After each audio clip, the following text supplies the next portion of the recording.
What if your mind never stopped, not even when everything around you is silent? What if that worry you try to ignore at night was exactly the sign that something inside you is out of place? Have you ever noticed how there are thoughts that always come back, like an echo that won't shut up, a constant feeling that something can go wrong even when everything seems to be under control? It is like carrying an invisible weight on your chest, a tension that does not go away, a tiredness that is not physical, but that exhausts the soul little by little, day after day, without anyone around you noticing. And the more you try to solve it, the more it seems that the mind accelerates, creating scenarios, anticipating problems, reliving old pains, as if you were trapped in a cycle that has no way out. Time passes more slowly in these moments. Each thought seems louder, more intense, more real. And in the midst of it all, there is a silent question that few have the courage to ask. Why, even trying so hard, does peace never come completely? But what if there's something you haven't seen yet, something that has always been close but has never really been noticed? A simple truth, almost hidden, but powerful enough to completely change the way you feel, think, and live. It's not something new nor complicated, but it is ignored by most. And perhaps this is exactly why so many people continue to be trapped in the same restlessness. There is a way, but it is not the common way. There is a way out, but it is not where everyone looks, and those who discovered this not only found peace, they have found something that the world cannot explain, something that does not depend on circumstances, money, control, or immediate responses. Because there is a spiritual code, a silent key, hidden in the words of Jesus, which reveals a kind of rest that makes no sense to human logic, but which completely transforms those who decide to live by it. As it is written, "Therefore I say to you, do not be anxious about your life." Matthew 6:25. These words are not just advice. They are an invitation to access a level of peace that few truly experience. And today, something different can happen. It won't be just another piece of content. It will be an encounter with a truth that, if understood and applied, can begin to change what you feel even today. Because what you're about to hear isn't theory. It is something alive. And perhaps, for the first time in a long time, your soul will finally find rest. And along this path, you will realize that you are not alone in this silent struggle, because each teaching revealed here has been chosen to touch exactly the areas where concern most insists on remaining. You will understand how men and women of the Bible faced fear, the impossible, and uncertainty, and yet found a peace that made no sense to the world, but that completely transformed their lives. As you continue watching, something begins to happen inside, as if each word is aligning your thoughts with a greater truth, stronger than any anxiety. And if that message has already started to speak to you, there's a purpose in it, because other people need to find that same relief as well. By leaving your like, subscribing to the channel, and activating the bell, you help this message reach those who need it most, becoming part of something much bigger than you think. And this is exactly where something begins to change silently, because one of the biggest causes of worry is not the problem itself, but the feeling of being lost, without direction, not knowing which path to follow or what decision to make. The mind tries to predict, calculate, control, but the more you try, the more confused you get. It's like walking in circles within one's own thoughts, looking for a certainty that never comes. And deep down, there is a constant fear. What if I choose wrong? It was exactly in this place that Abraham found himself when God called him. There was no map, there were no visible guarantees, there was no detailed plan explaining each step. There was only one voice. A calling, a direction that made no logical sense, but that carried an authority that was impossible to ignore. And the most surprising thing was not fate, it was the decision to obey without understanding. Because anxiety wants explanations, but faith responds with obedience.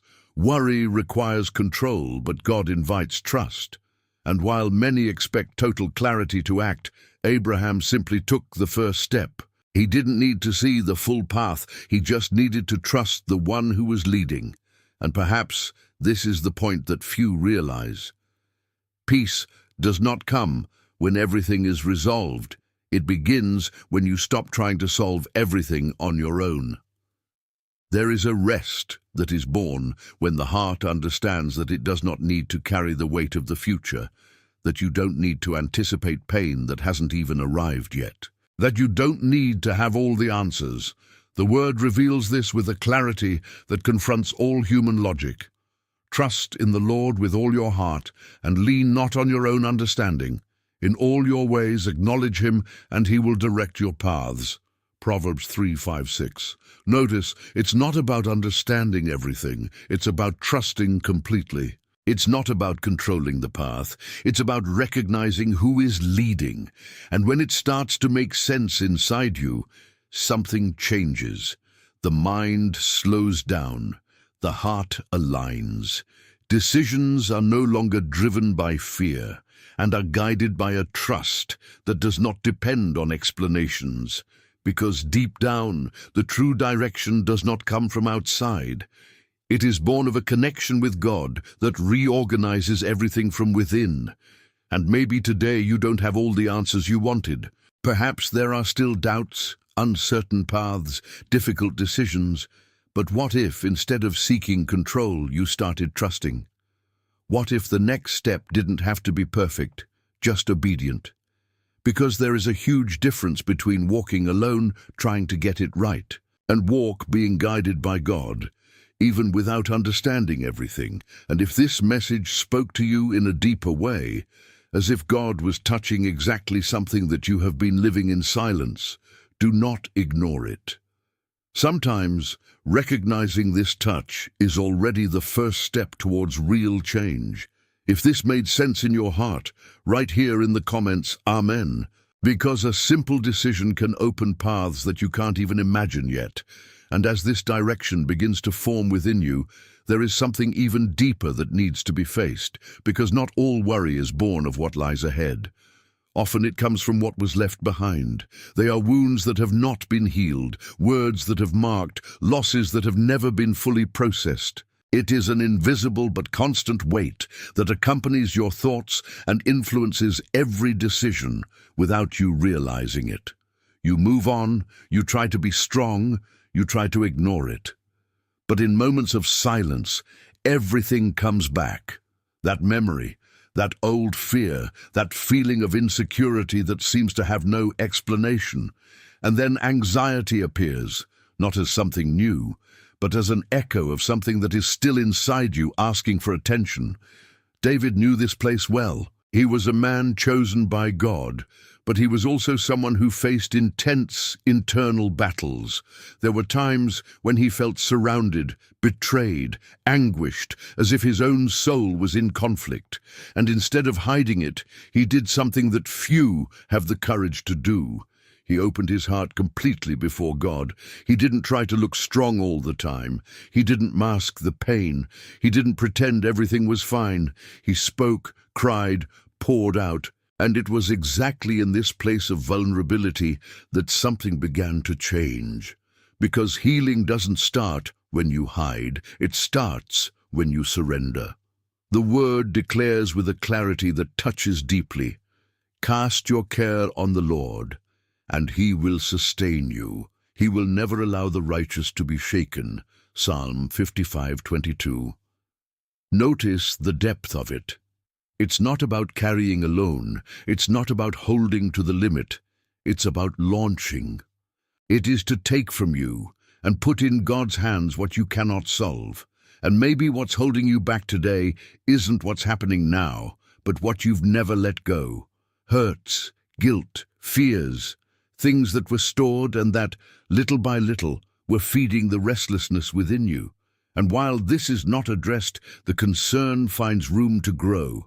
But there is a path of liberation, and it doesn't start with effort, it starts with delivery. It starts when you stop fighting alone and allow God to enter the very areas you've avoided for so long, because He doesn't just want to solve external situations, He wants to heal what's inside.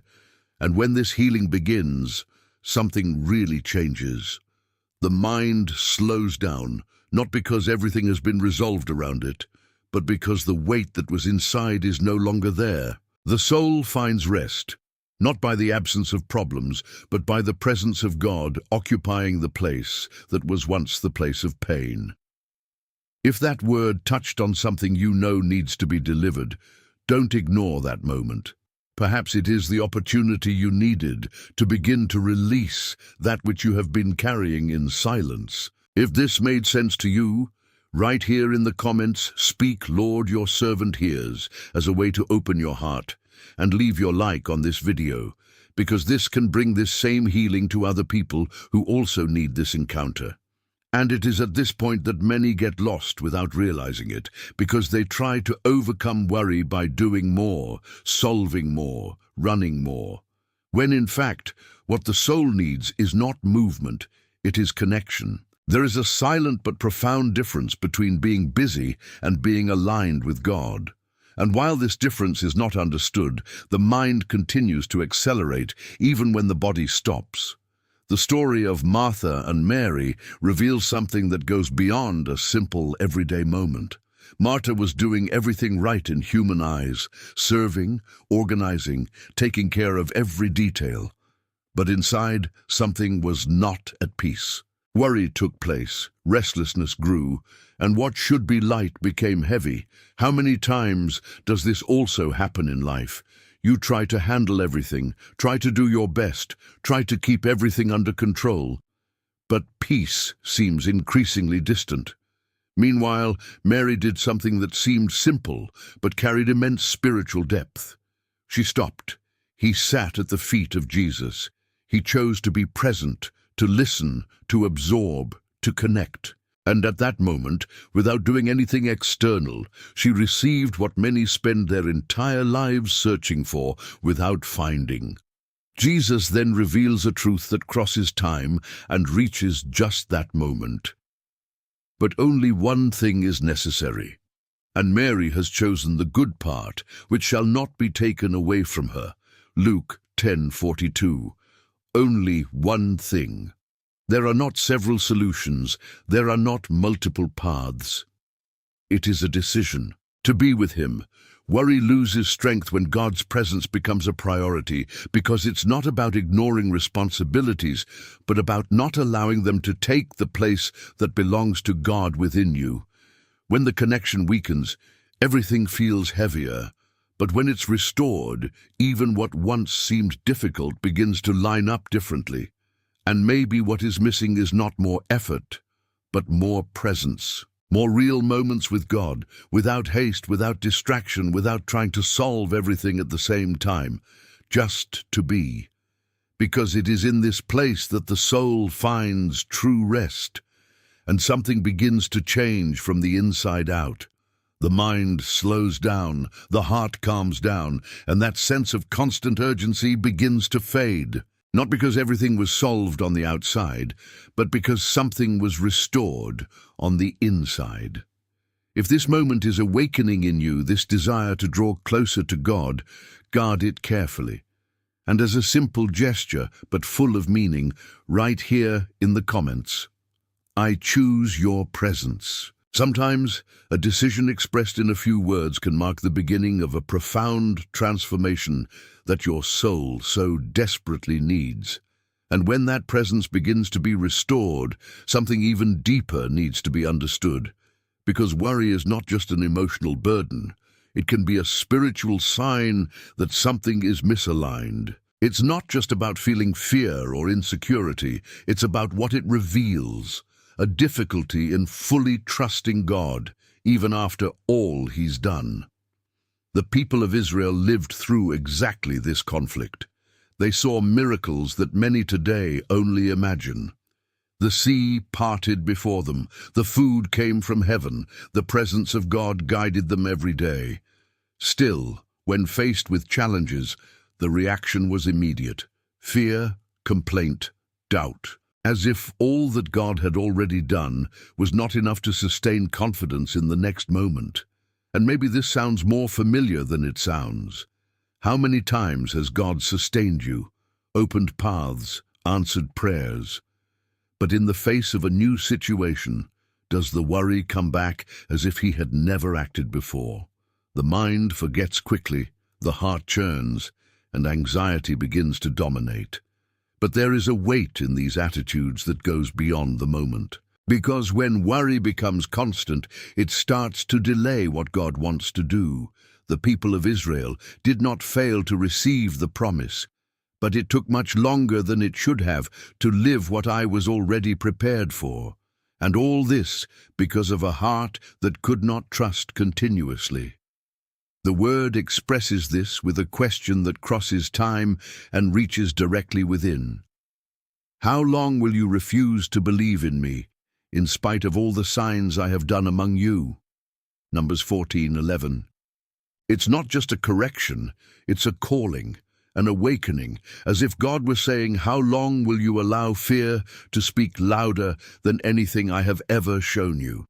There is a spiritual urgency to this, because anxiety is not neutral. It influences decisions, weakens faith, and can hinder important advances, and the longer it stands, the more natural it looks. To the point where the person begins to live limited without realizing that they could be in a completely different place. But change begins when there is awareness, when you recognize that you can't go on in the same way, when you decide to interrupt this cycle and choose to trust, even if there are still doubts, because trusting is not the absence of fear, it is a decision in spite of it. And maybe this is one of those moments, a silent turning point, where something inside you begins to realize that you can no longer live carrying the same weight, repeating the same patterns, feeding the same worries. There is more available, but it demands a response. If you've made it this far, it's no accident. There is something being awakened within you, something that needs to be heard to the end. Because later on, we will enter a deep moment of prayer, where you will have the opportunity to truly surrender everything that has worried you and receive a peace that does not depend on circumstances. So it stays until the end, because that may be the moment that will mark a new beginning in your life. And it is exactly at this point that faith ceases to be just an idea and becomes a posture towards life, because trusting in God does not mean that challenges disappear. It means that they no longer have the power to control you, and few examples are as strong as that of Daniel, a man who not only believed in God, but lived that trust so firmly that not even the threat of death was able to shake his decision. Daniel knew what was at stake. He knew that continuing to pray could cost him his own life. Even so, he did not change his attitude. He did not negotiate his faith. He did not try to protect himself with human strategies. He simply continued doing what he had always done. He sought God, and that's exactly what led him into a den surrounded by hungry lions. Now imagine that moment. The silence of the night, the obvious danger, no visible exit. Everything around screamed that it was the end. Any person under normal conditions would be dominated by fear, anxiety, despair. But something was different inside Daniel. He was not leaning on what he saw, but on who he knew. And this is where the key is revealed. True faith does not depend on favorable circumstances. It sustains itself even when everything seems otherwise. Daniel did not trust that he would escape from the grave. He trusted God no matter what. And that's a difference that changes everything. Because worry always tries to predict the worst, while faith settles on something bigger than any scenario. Anxiety says, what if everything goes wrong?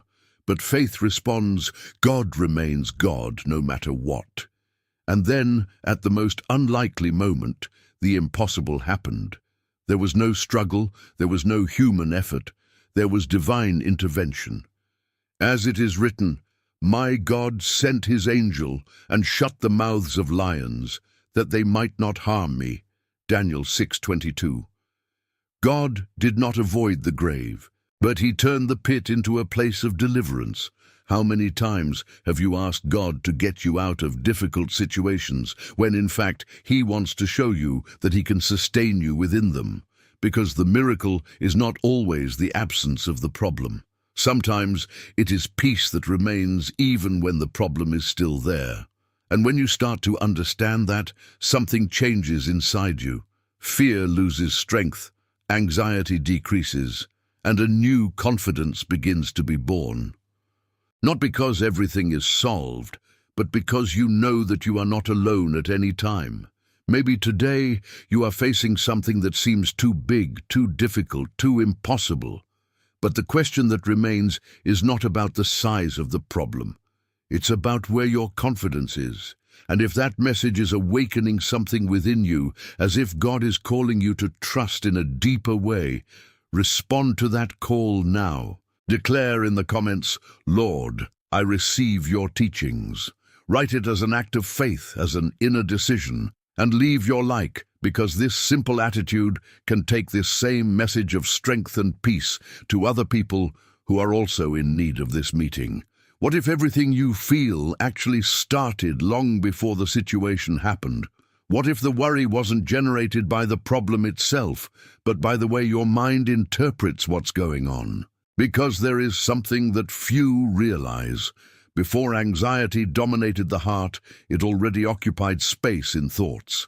It is there, in the silence of the mind, that everything begins to take shape.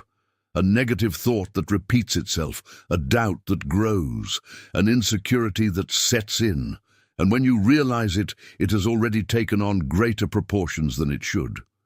The mind begins to create scenarios, anticipate pain, imagine results that don't even exist yet. And the more you feed into it, the more real it seems. Paul deeply understood this process. He knew that it was not enough to just believe in God superficially. It was necessary to undergo a real inner transformation. Not an external change, visible only to others, but a renewal that begins within, in thoughts, in beliefs, in the way of seeing life. And that's why he declares something that completely changes the way we live. And do not be conformed to this world, but be transformed by the renewing of your mind. Romans 12:2. Notice, it's not just about avoiding worry, it's about replacing old patterns with a new way of thinking. It's a process, a daily decision. Because the mind, when it is not directed, takes the easy way. And often this path leads straight to anxiety, disorganized thoughts, accumulated fears, negative memories. All of this creates an internal environment where peace cannot remain. But when you begin to align your thoughts with God's truth, something powerful happens. What used to generate fear is starting to lose strength. What seemed impossible is beginning to be seen with new eyes. The mind slows down, not because the problems have disappeared, but because there is now a solid foundation supporting each thought.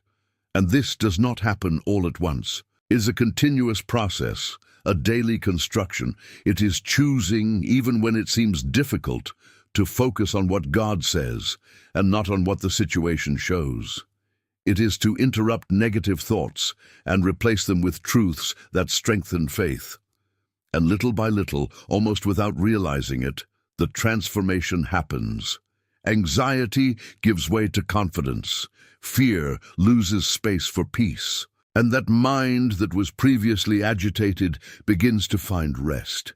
If this message has already started to touch something inside you, don't ignore it. Sometimes this is how God begins to act, quietly but profoundly. And you can be a part of something bigger now. When you like this video, subscribe to the channel and activate the bell. This message reaches other people who are also in need of this renewal. Do it now and help take this word of faith and transformation even further. And there is a delicate point in this path that many people ignore because they believe that they need to face everything alone, as if faith were an isolated, silent, almost lonely journey. But the truth is that worry grows precisely in this environment of isolation. where thoughts are not confronted, where the heart does not find support, and where the soul begins to close itself more and more. How many times have you tried to deal with everything without sharing it with anyone? He kept feelings, avoided talking, preferred to remain silent, and little by little, what seemed small grew inside. The mind became heavier, the heart more weary, and faith began to weaken, not because God walked away, but because you tried to walk without support. The early church reveals a completely different model. They did not live disconnected, every man for himself, trying to survive spiritually.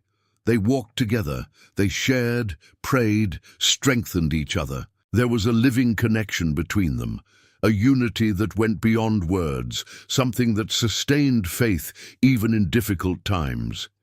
The Word describes this clearly. And they continued steadfastly in the apostles' doctrine, and in fellowship, and in the breaking of bread, and in prayers, Acts 2:42.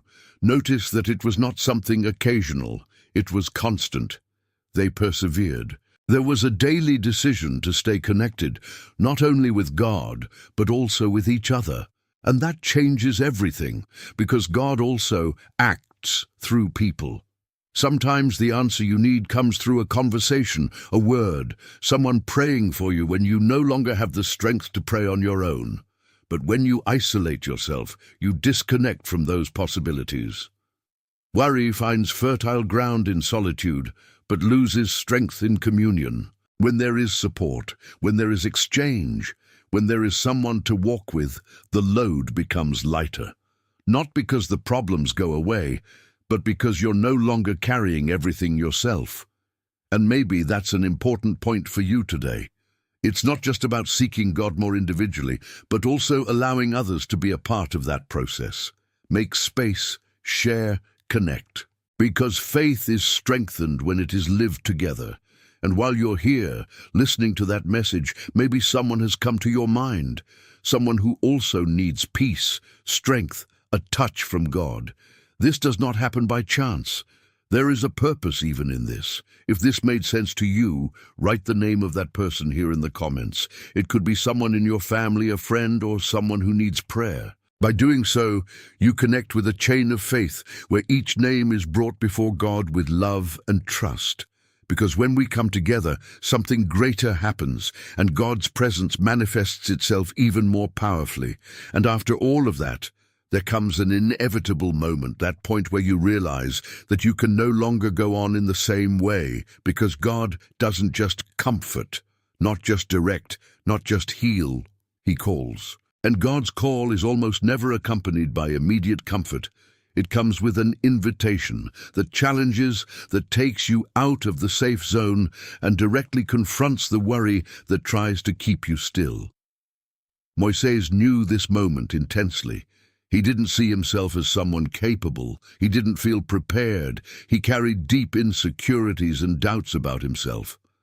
When God called him to such a great mission, the first reaction was not trust. It was fear. It was questioning. It was resistance. He tried to argue. He tried to dodge it. He tried to show his limitations as if they were greater than the very God who was calling him. And looking from the outside, it seems easy to judge. But how many times have you also felt this? That feeling of not being ready, of not being enough, of not having what is necessary to move forward. Concern begins to speak loudly in these moments, creating barriers, showing risks, increasing difficulties.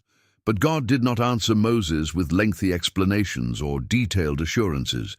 He responded with something much deeper and more powerful: His presence.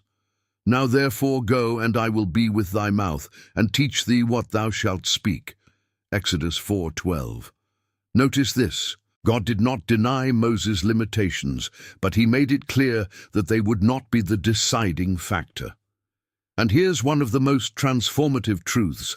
Trusting God doesn't mean fear goes away. It means He loses control over His decisions. Courage is not the absence of fear. It is the decision not to be governed by it. It is to move forward even with doubts. It is to obey even without feeling total security. Because worry will always try to keep you in the same place, to convince you that it's not the time, that it won't work, that it's better to wait a little longer. But God's call breaks that cycle, because it demands movement, it demands response, it requires faith in action. And when you decide to take that step, even if it's small, something starts to happen. It's not that everything becomes easy, but God's presence becomes evident in a way you've never experienced before. He begins to train, to direct, to sustain. That which seemed impossible begins to line up, not by your strength, but by His faithfulness. And maybe there's something that God has already put in your heart, something that you've been putting off, ignoring, or even avoiding because of fear. But what if this is the time to stop resisting? What if this is the time to truly trust and take the first step? Nothing happens by chance. If you are here now, listening to all this, there is a purpose being drawn, something that can completely change the way you live from today. So stay until the end, because there is still something very important that you need to experience, something that can mark a new beginning in your walk with God. And there is an even deeper level to this journey, because once you start trusting, obeying, and taking steps of faith, a need arises that many ignore, learning to listen, not only hearing external sounds or words, but discerning God's voice in a place where almost no one pays attention, the inner silence. We live surrounded by noise. There are constant thoughts, worries that don't stop, distractions that occupy every space in the mind. Even when everything is apparently calm on the outside, inside there is a continuous movement, an agitation that prevents the soul from resting. And in this scenario, something precious ends up being lost: spiritual sensitivity. Elijah got to exactly that point. After experiencing great miracles, seeing the power of God manifest itself in an extraordinary way, he found himself exhausted, confused, and emotionally shaken. He fled, isolated himself, and came to a place where all he needed was a clear answer from God. He expected something grandiose, impactful, visible, as it had been before. But God decided to reveal Himself in a completely different way. First came a strong wind, then an earthquake, then a fire. Intense, striking elements, impossible to ignore. But the Word makes it clear that God was not in any of them.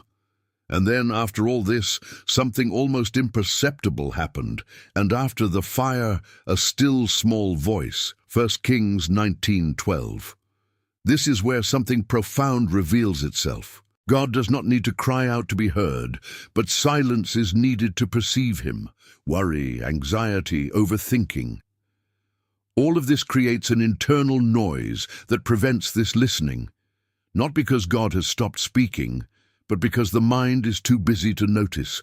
How many times have you sought answers, asked for direction, prayed for clarity? But did He remain restless, waiting for something external, visible, immediate? What if the answer didn't come because you were looking in the wrong place? What if God has already spoken, but the agitation within you has not allowed that voice to be recognized? Trusting God also involves learning to quiet the soul. It's not just acting, it's not just asking. It is knowing how to stop. It is to create internal space for His voice to find a place, because many answers do not come in the form of impact, but in the form of perception, a subtle direction, a quiet conviction, a peace that arises without explanation. And when this starts to happen, something changes completely. You stop relying only on external cues and begin to develop deeper discernment. Doubt loses strength, anxiety decreases, and confidence grows more steadily. Maybe what you need most now isn't more answers, but more silence. Not an empty silence, but a silence filled with the presence of God, where every thought slows down and the heart becomes sensitive again. Because it's in this place, away from the noise, away from the rush, away from the confusion, that the voice of God has always been, and He keeps talking.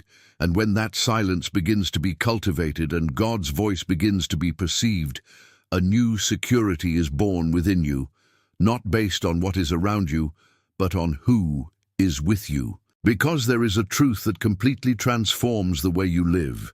It is not the place that defines your peace, it is the presence of God in it.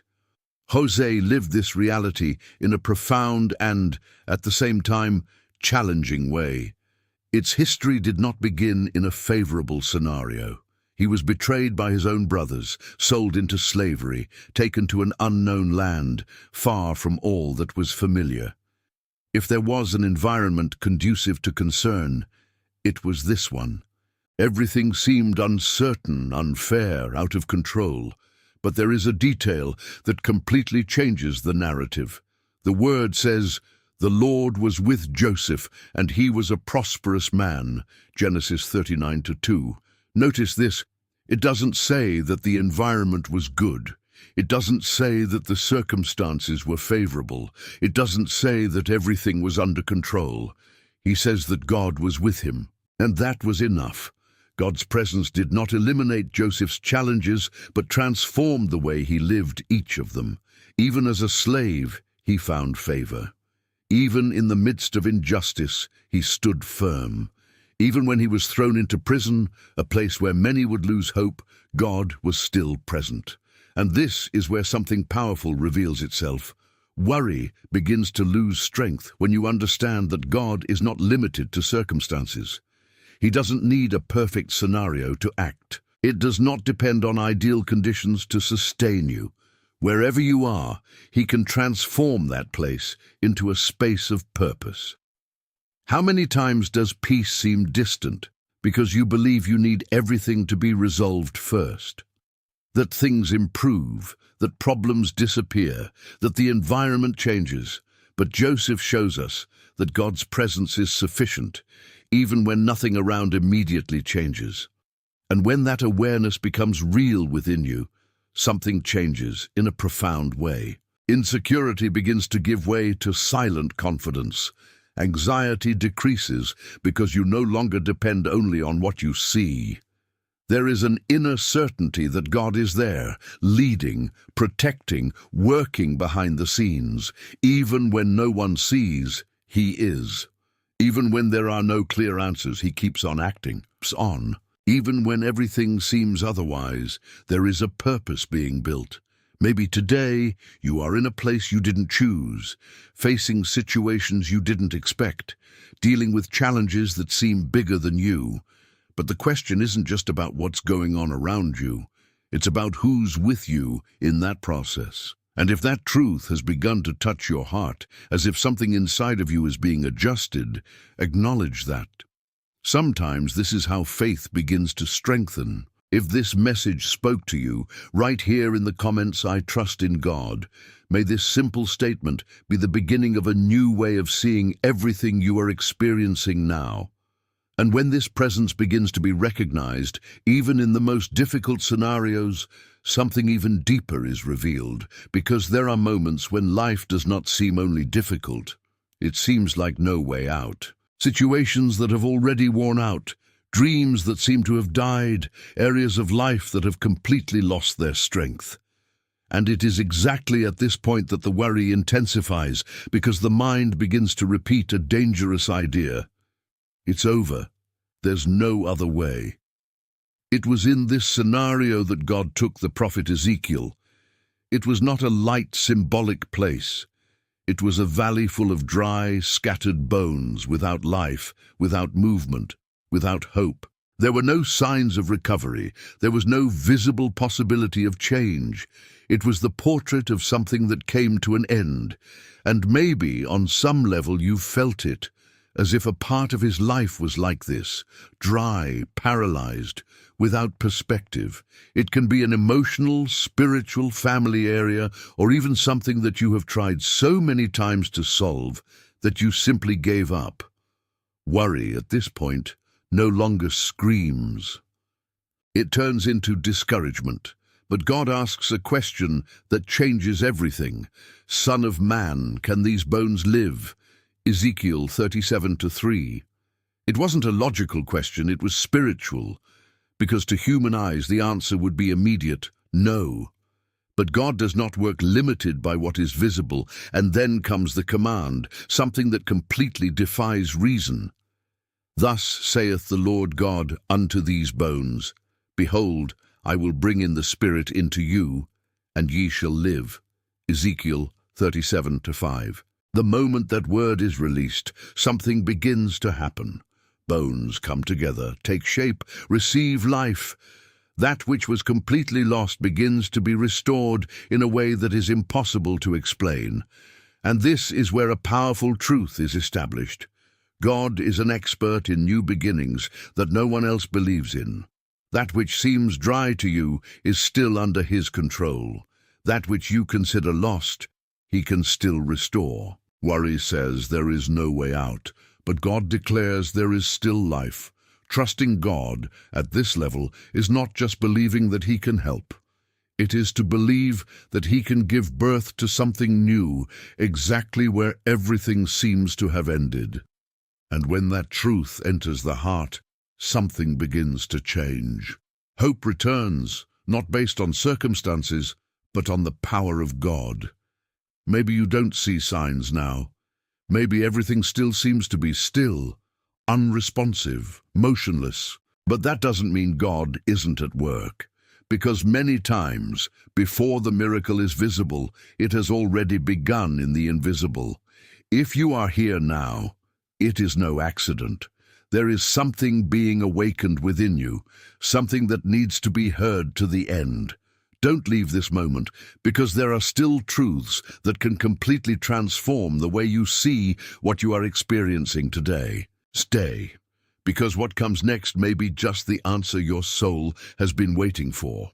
And when that hope begins to be restored, an even deeper understanding emerges, because not everything you experience is random, not everything happens by chance, and not even the most difficult moments are outside of a larger plan. There's a purpose being built, even when you can't see clearly, and understanding that completely changes how you deal with worry.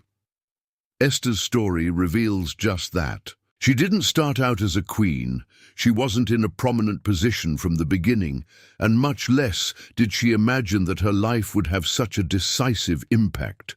It all seemed like just a sequence of ordinary events, until suddenly she found herself in a place of responsibility, surrounded by risk, pressure, and a decision that could cost her own life. The scenario was tense, uncertain, dangerous. The fear was real. The concern made sense. But it was at that moment that a truth was revealed, something that crosses time and reaches directly to the heart. Who knows whether for such a time as this you have come to this kingdom? Esther 4:14.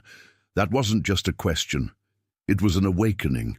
Because suddenly, everything took on a new meaning. What seemed to be just a coincidence began to be seen as positioning. What seemed like luck came to be understood as purpose. And what once generated fear began to be confronted by a greater responsibility. How many times have you wondered why you are exactly where you are today? Why did you go through certain situations? Why did you face certain challenges? Why did some doors close while others opened without explanation? What if none of this is random? What if, even in times of uncertainty, God is positioning you for something you can't yet see? Worry subsides when you understand that your life is not adrift. There is a direction, even when it seems confusing. There is a plan, even when you don't understand all the parts, and there is a purpose being built, even in moments of tension. Esther could have backed off. I could have let fear dominate. I could have chosen the safest path. But she decided to trust, even without guarantees. And this decision not only changed her story, impacted the fate of many. And that's what happens when you start to truly trust God. You realize that your choices don't just affect you, but are part of something much bigger, and what once seemed like a burden begins to be seen as a calling. Maybe today you are facing something that you do not understand, something that seems too difficult, too uncertain. But what if that's not the end, but a preparation? What if that moment is exactly where God is positioning you for something that is yet to unfold? If this message made sense to you, if something inside your heart recognizes that God has been good even in the details you didn't notice, then state it now. Write in the comments, Amen. Sometimes acknowledging God's goodness is the first step to seeing the purpose behind it all. And when you begin to realize that greater purpose, something inside you also begins to open up. Because trusting God is not just about understanding the path. It's about surrendering what is wounded inside you. There is a silent pain that is often hidden, ignored, pushed to the bottom of the soul as if it did not exist. But it is still there, influencing thoughts, feeding worries, and taking away peace constantly. Anna knew this kind of pain deeply. Her affliction was not superficial. It was something that accompanied her daily, something that stirred her identity, her hope, her future. And for a long time it seemed to have no answer. Worry could have completely taken over her life, turning her pain into bitterness. But she chose a different path. She did not close herself. He didn't pretend that everything was fine. She didn't try to endure it alone. Hannah did something that many avoid. She poured herself out before God, with sincerity, with intensity, with tears. She turned her pain into prayer. Not a formal, distant prayer, but a real deep cry from the heart. And it is exactly in this place that something powerful happens. Because when the soul finds space to express itself before God, worry begins to lose strength. Not because the problem disappeared at that moment, but because the weight stopped being carried by itself. The Word reveals this in a striking way when Hannah, after giving up everything, begins to declare, "The Lord judgeth the ends of the earth, and gives strength to his king." 1 Samuel 2:10. Notice the change. Before there was pain, now strength is beginning to emerge. Before there was affliction, now a confidence is born that did not exist in the same way. This shows that true consolation comes not from ignoring what you feel, but from presenting it to God. Trusting Him also means being vulnerable, opening your heart without filters, without fear, without reservations, because He does not reject a sincere heart. He draws near. How many times have you tried to be strong all along? Have you kept feelings, held back tears, avoided showing what is really going on inside you? And even so, the concern remained there, firm, constant. Maybe it's not a lack of faith. Maybe it's a lack of true delivery. Because there is a relief that only happens when you decide to stop hiding and start releasing, when you transform what is trapped inside you into words before God. When you allow Him to enter exactly the most sensitive areas of your life, and little by little something changes. Pain does not magically disappear, but it ceases to dominate. Anxiety subsides, the mind calms down, and a new strength begins to emerge. Not a force based on you, but on God who sustains you. If that word is reaching a deep part of your heart, don't ignore it. There is an invitation being made, a call for you to live something more real, deeper, more transformative. This word is not for any time. If you are here now, it is because there is something special being prepared for you. Stay, because what is still coming can touch exactly where you need it most. And after learning to pour out one's heart before God, a new spiritual need arises that few develop, the ability to see beyond what the eyes show. Because the truth is that worry is almost always born from a limited vision, focused only on what is visible, immediate, and apparent. When you look only at the circumstances, everything seems bigger, more threatening, more difficult than it really is. This is exactly what happened to Elisha's servant. When he woke up and looked around, he was faced with a frightening scene. An entire army surrounding the city, horses, chariots, soldiers, everything is ready to attack. The reaction was immediate, human, understandable, fear, despair, the feeling that there was no way out. And at that moment, concern took over. Because when the eyes see only the danger, the mind begins to believe that the end is inevitable. How many times have you felt this way? Surrounded by problems, pressured by situations that seem bigger than you, unable to see a clear solution. But Elisha was in the same place, seeing the same situation, and reacted completely differently. He did not deny reality, but he did not limit himself to it either. He knew that there was something beyond what the eye could grasp. And then he declared something that at first glance seemed impossible. "Do not be afraid, for there are more who are with us than those who are with them." 2 Kings 6:16. What do you mean else? Where were these resources? Where was this protection?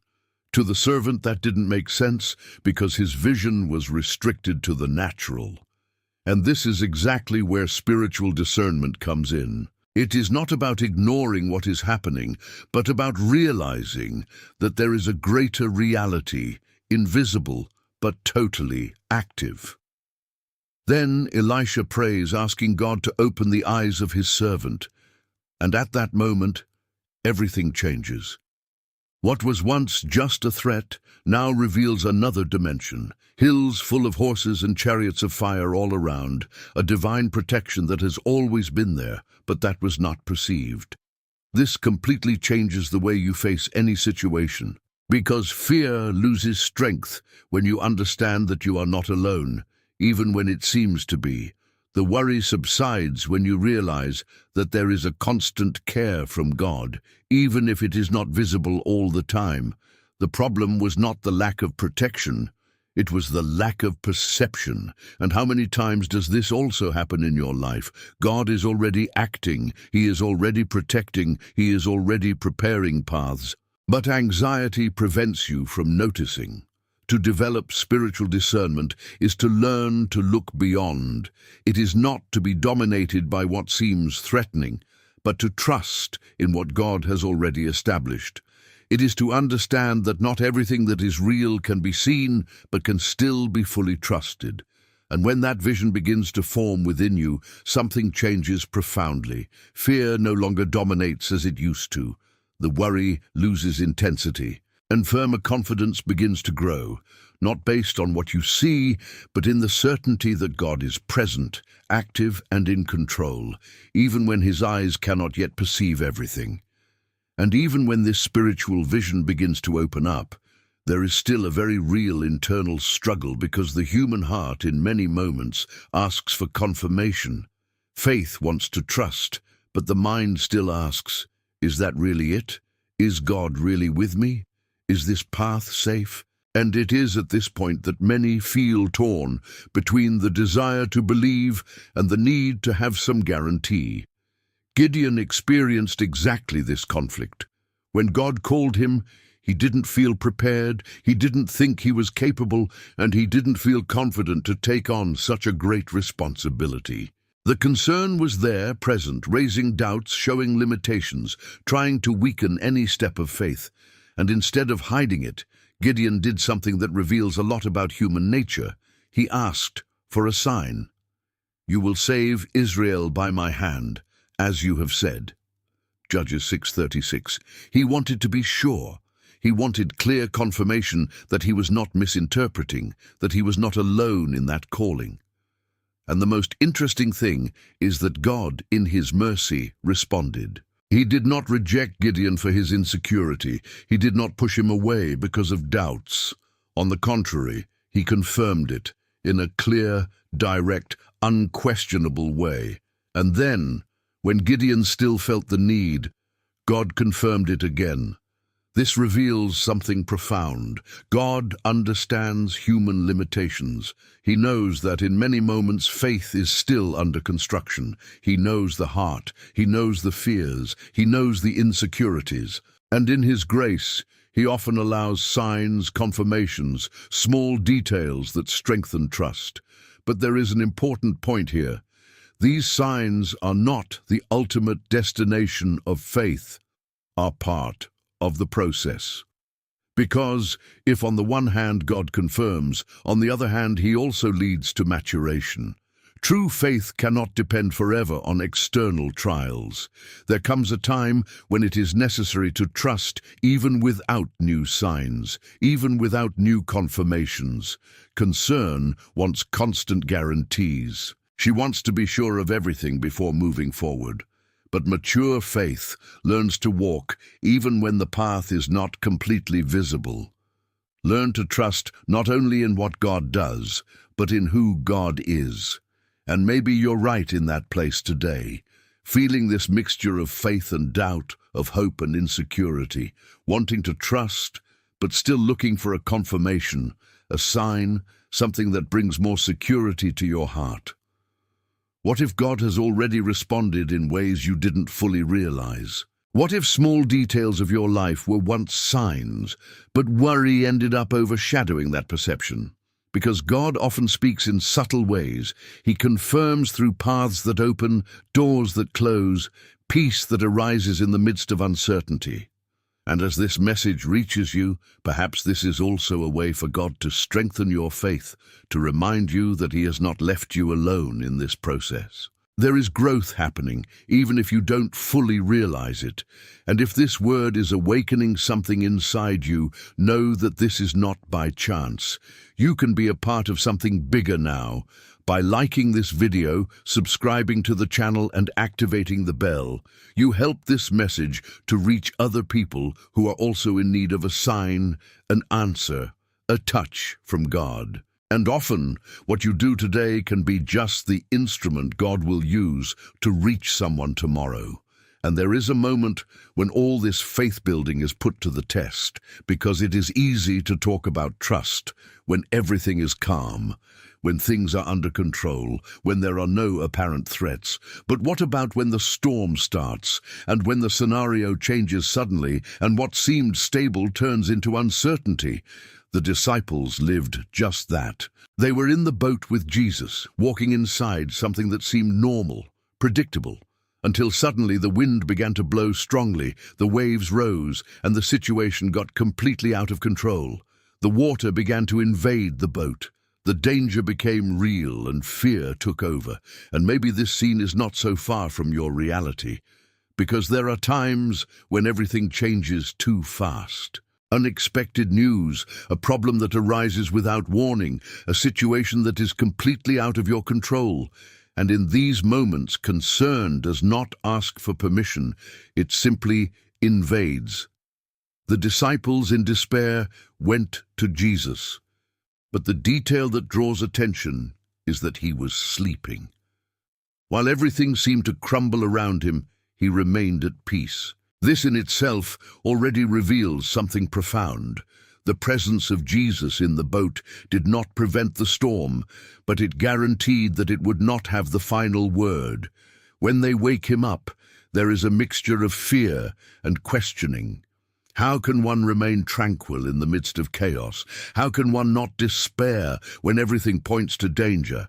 And then Jesus gets up, rebukes the wind, calms the sea, and suddenly everything falls silent.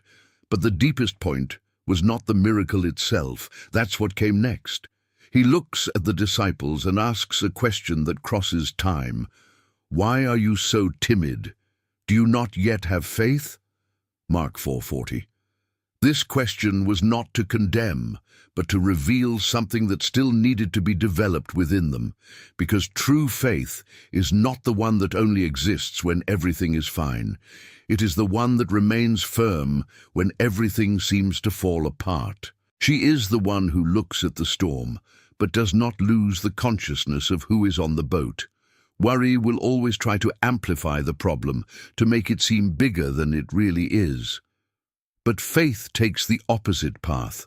It reminds us of those who are present, who have control, who have already proven countless times that they can sustain in any situation. And when that awareness becomes real, something changes. The storm may continue for a while, but despair no longer dominates. There is a peace that does not depend on the external scenario, a security that does not come from the absence of problems, but from the presence of Jesus. Because in the end, the greatest security is not in having a calm sea. It's in knowing that regardless of the intensity of the storm, you're not alone in the boat. And even after understanding that Jesus is in the boat, there is still a silent battle that happens over time. Because often the problem is not a lack of faith. It is the delay in the response.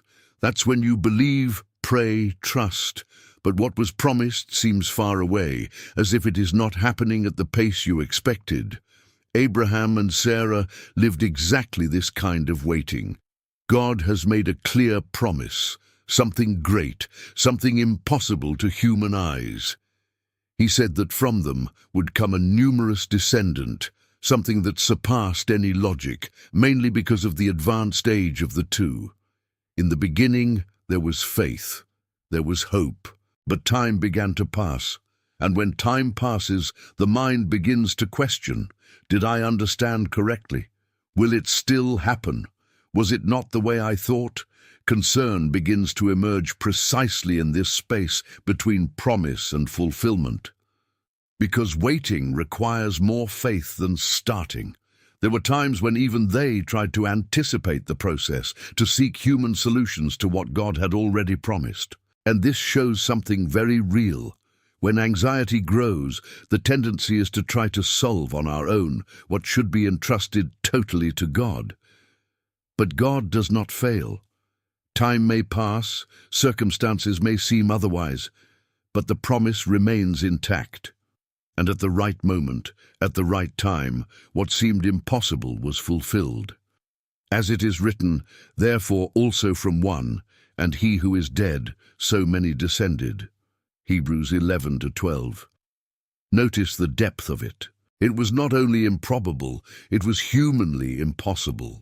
And even so, it happened, because when God promises, he does not depend on natural conditions. He is not limited to human time. He is not bound by the expectations we create. Concern often arises from the attempt to fit God into our time. We want quick answers, immediate solutions, visible results. But God works in processes at specific times, at times that often only make sense after everything has already happened. And in the meantime, there is a silent invitation being made. Rest. Do not give up. Do not doubt. But rest. Trust that, even without seeing, God continues to act, that even without understanding it, he is still in control, that what he said has not lost its validity just because it has not yet happened. And maybe you're exactly in that space today. Between what God has promised and what you haven't seen happen yet, between the faith you feel and the doubt that tries to appear. But what if that time isn't delayed, but preparation? Because when you learn to trust in God's timing, something changes within you. Anxiety loses strength, haste decreases, and a firmer peace begins to emerge. Not because everything happened, but because you know it's going to happen at the right time. If that word is confirming something inside you, as if God is reminding you of a promise you almost let go of, keep it in faith. And, as a simple way to declare this trust, right here in the comments, God takes care of me. Sometimes a phrase can be the reminder your soul needed to keep believing. And when it comes to trusting in God, there is a level that few want to reach, because it is not born in moments of comfort. He is born in the midst of loss. There is a faith that is built when everything is fine, but there is another, much deeper, that is only revealed when everything seems to have been taken away. Job lived this reality in an extreme way. His story is not about small difficulties or common challenges. It is about deep, successive, unexpected losses. In a short period of time, he lost assets, lost children, lost health. Everything that brought security, stability, and meaning was brutally torn away. And in this type of scenario, worry doesn't always show up as agitated anxiety. Sometimes it turns into silence, into pain, into an emptiness that is difficult to explain. The mind tries to understand, the heart tries to endure, and the soul begins to ask, why? You may never have experienced anything with the same intensity as Job, but on some level, everyone has faced loss. Moments when something important has gone, situations that don't come back, chapters that have closed in a painful way. And it is in this place that faith is most challenged, because it's easy to trust when you understand. But what about when there is no answer? When does God seem silent? When nothing makes sense? It is at this point that many give up, not necessarily on God, but on the expectation that something can still be restored.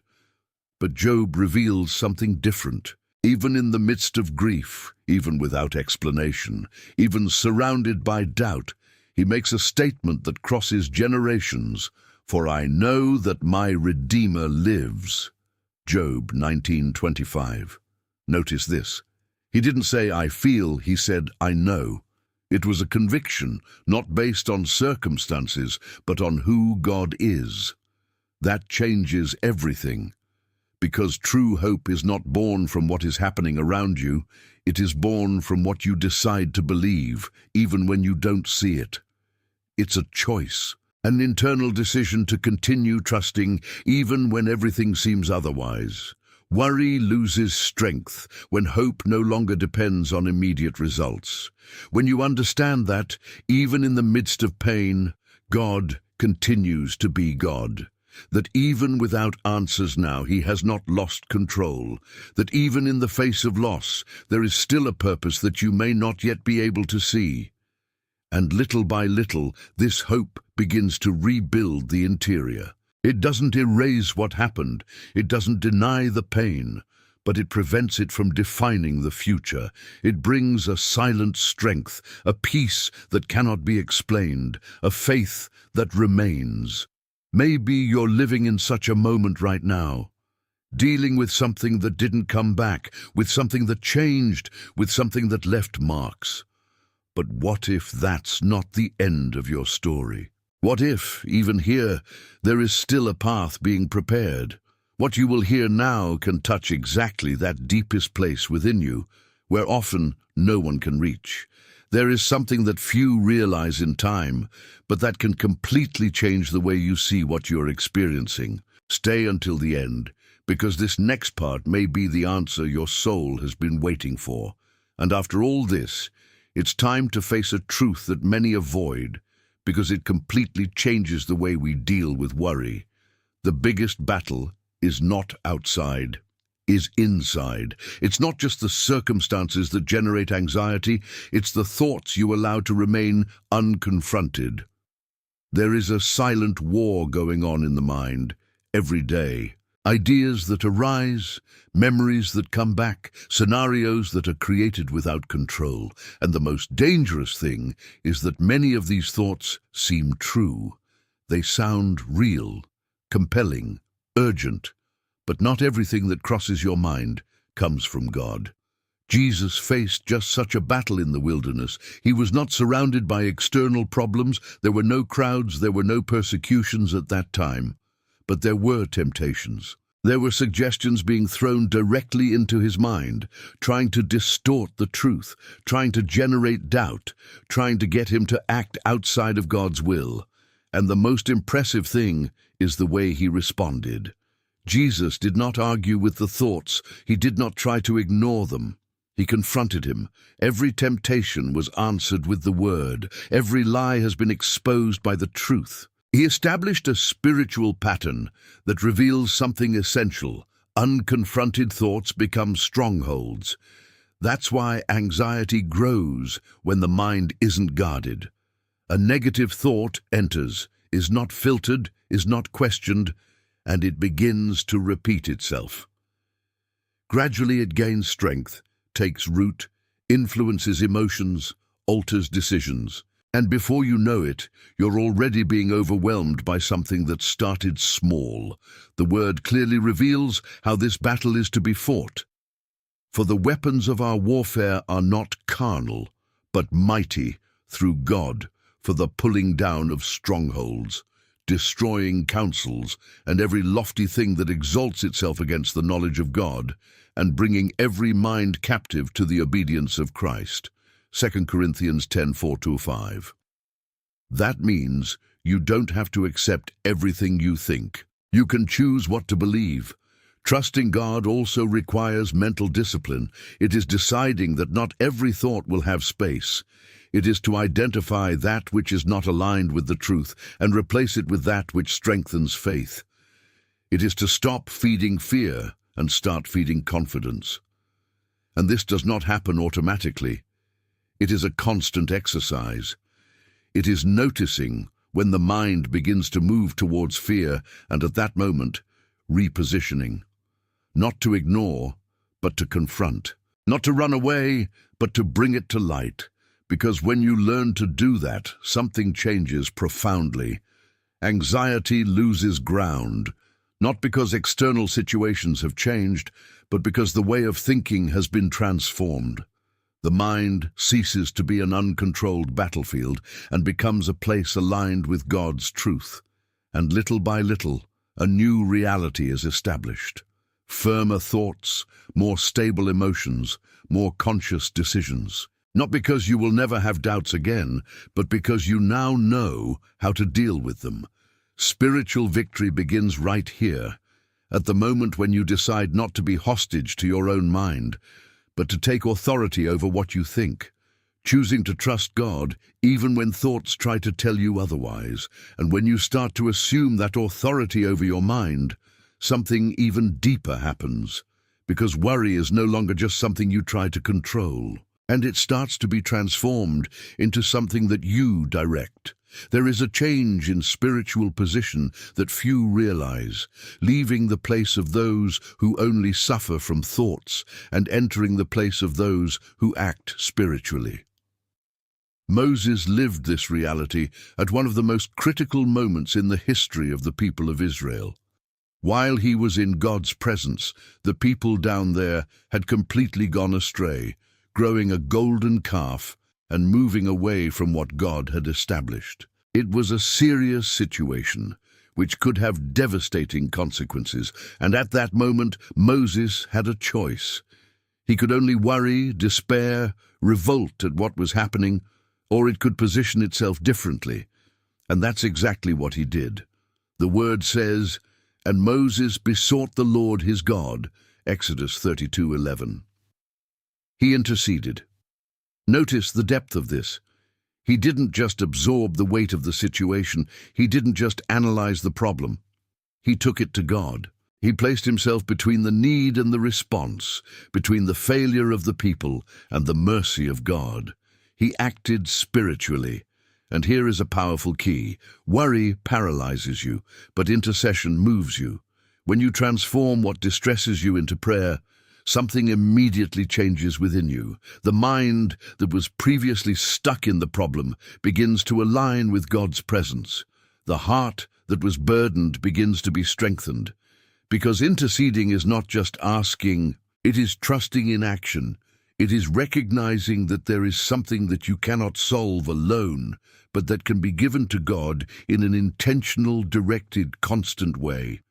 And by doing so, you stop being a hostage to anxiety and become a participant in something bigger. Often what worries you most may be the very thing God is calling you to present before Him.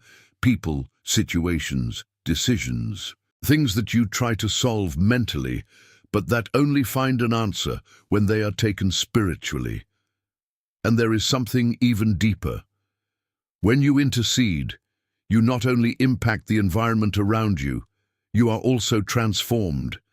Your faith grows, your vision broadens, your confidence is strengthened, because you begin to realize that you are not alone, that God is listening, that something is being moved even when you do not see it. Perhaps today there are things that have been occupying your mind constantly, thoughts that come back, worries that insist, situations that seem to have no solution.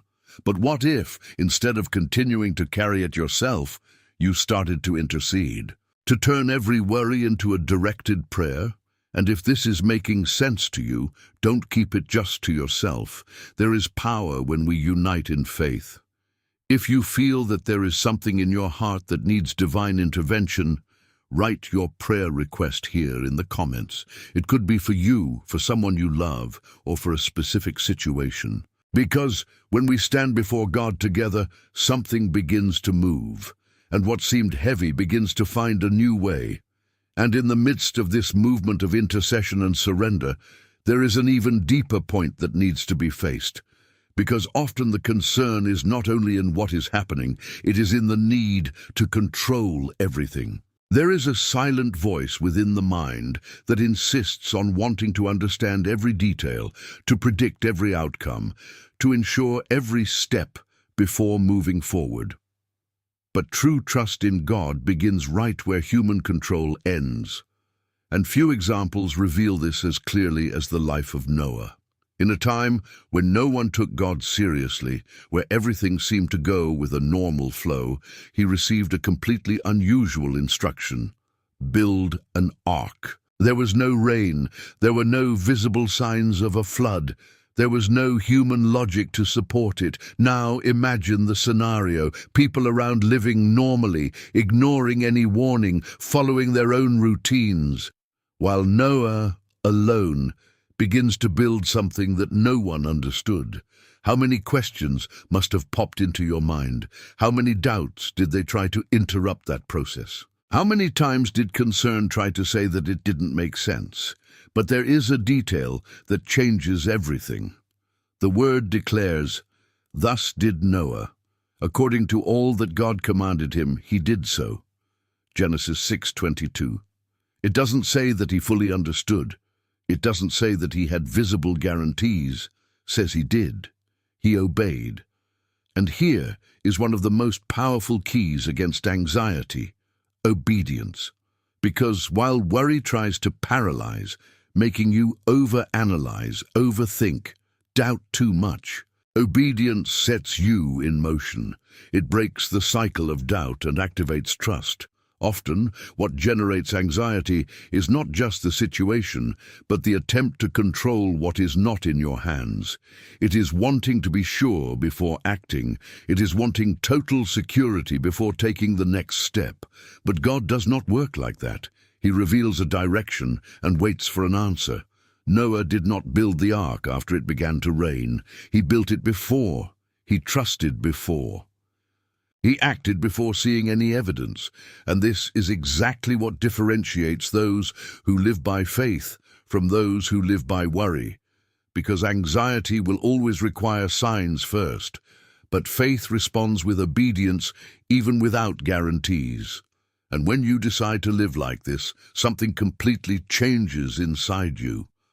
The weight of trying to control everything begins to fade. The mind calms down. Not because you have all the answers, but because you have decided to trust the one who already knows the end from the beginning. And perhaps God has already spoken something to your heart. A direction, a decision, a step you know you need to take. But that still doesn't make complete sense, and that's precisely where the transformation happens. Not when everything is clear, but when you choose to obey even without understanding everything. Because in the end, peace is not in having control. It is in knowing that you are walking exactly in the direction that God has shown you, even if the path is still being revealed step by step. And when this obedience begins to become part of your journey, something even more subtle needs to be adjusted, because it is not enough to just move forward. It is necessary to learn to recognize there is a spiritual key that many ignore, but which has the power to completely transform the way you see life: gratitude. Worry has a natural tendency to focus on what is missing, what hasn't happened yet, what seems backward or incomplete. She always directs her gaze forward, but in a restless, dissatisfied way, as if nothing were enough. And without realizing it, the heart enters a cycle where there is never rest, because there is always something to be resolved, something to be achieved. But Jesus, in a simple and profound moment, revealed something that breaks this pattern. 10 lepers were healed. 10 received a miracle that completely changed their lives, but only one returned. Only one stopped. Only one recognized it. And then Jesus asks a question that echoes to this day. And was there no one who returned to give glory to God but this stranger? Luke 17:18. The miracle happened for everyone, but the deepest experience was with the one who returned. This reveals something powerful. Gratitude is not just a response to what God does, it is a path to something even greater. It opens spiritual doors that worry keeps closed. When you begin to recognize what God has already done, even if it seems small, something changes within you. The mind slows down, the heart calms down, and that constant feeling of lack begins to lose strength. Because gratitude repositions your gaze, it takes the focus off scarcity and puts it on provision. It changes the perception of reality. How many things has God done for you that, over time, have been forgotten? How many answers have already come? How many deliverances have happened? How many doors have been opened? But has the mind, occupied with new worries, failed to recognize? And that's exactly where anxiety finds space. Because a heart that does not recognize what it has already received can hardly rest in what is yet to come. But when gratitude comes in, it breaks that cycle. It brings awareness, it brings presence, it brings peace. And it is not just about words, but about an inner posture. It is choosing, even in the midst of challenges, to remember that God continues to be faithful. It is recognizing that, even when not everything is as you would like, there are still reasons to be grateful. And little by little, this transforms everything.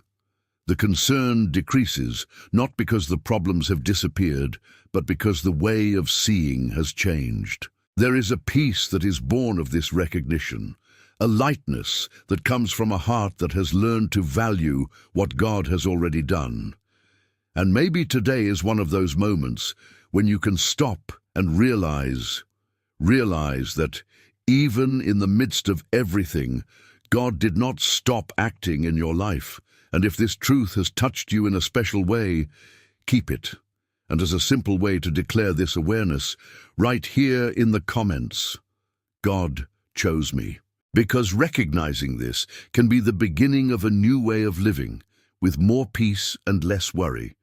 And when gratitude starts to transform the way you look at life, there's an even deeper level that needs to be reached. Because it's not just about recognizing what God does. It's about recognizing who you are before Him. And this is exactly where many get stuck, because worry, in many cases, is linked to a silent attempt to stand on their own, to prove something, to maintain control, to appear strong all the time. Jesus told a parable that reveals this with a clarity that confronts any spiritual appearance. Two men went to the temple to pray. A Pharisee, apparently correct, disciplined, full of merit in human eyes. He is a publican, someone seen as flawed, unworthy, without any justification to stand before God. The Pharisee prayed, highlighting his own qualities, his attitudes, his spiritual achievements. He leaned on himself, on what he believed he had built. The publican, on the other hand, could not even lift his eyes. He recognized his condition, his limitation, his dependence, and his prayer was simple, direct, true. O God, have mercy on me, a sinner, Luke 18:13. And this is where something profound reveals itself. Worry often grows in hearts that try to carry everything alone, that lean on their own strength, that feel they have to take care of everything.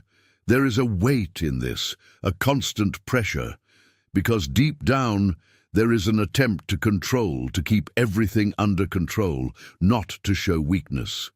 But humility breaks this cycle. It takes the weight off your shoulders and puts it in God's hands. It recognizes that you don't have to have all the answers. You don't have to be enough on your own. You don't have to sustain everything yourself. And when that happens, something changes profoundly, because trusting God becomes natural when you stop trusting only in yourself. Anxiety subsides when you understand that it's not about your performance, but about God's grace, which is not about deserving, but about depending. And that doesn't weaken you. This positions you correctly, because it is in this place of surrender that God begins to act more clearly. where there are no more masks, where there is no more effort to look like something, where there is only truth. How many times have you tried to solve everything yourself? How many times have you carried weights that you didn't need to carry? How many times have you felt that you needed to be strong all the time, even when you were tired inside? Perhaps what God expects is no more effort, but more delivery. No more attempts at control, but a sincere surrender. Because it is in this place that peace begins to really flow, and when you allow yourself to live that, something adjusts inside you. The mind slows down, the heart finds rest, and trust ceases to be a constant struggle to become a natural consequence of who you recognize God to be. Maybe you've been waiting for an answer for a long time, something that doesn't seem to happen, something that seems far away. But what if what God wants to transform first is not outside? Is it in? Stay until the end, because there is still something very deep that can touch exactly that area of your life. And when that surrender begins to happen in earnest, a challenge arises that few can easily accept, because it directly confronts anxiety. God's timing. It's not just about trusting that He's going to do. It's about trusting when He's going to do. And this is exactly where many get lost, because haste speaks louder, expectations grow, and waiting begins to feel like a delay. Jacob lived this process in an intense way. When he found Rachel, something was awakened within him so strongly that he was willing to work for years to have her by his side. And then he accepts a deal. 7 years of work, 7 years of waiting, 7 years of process.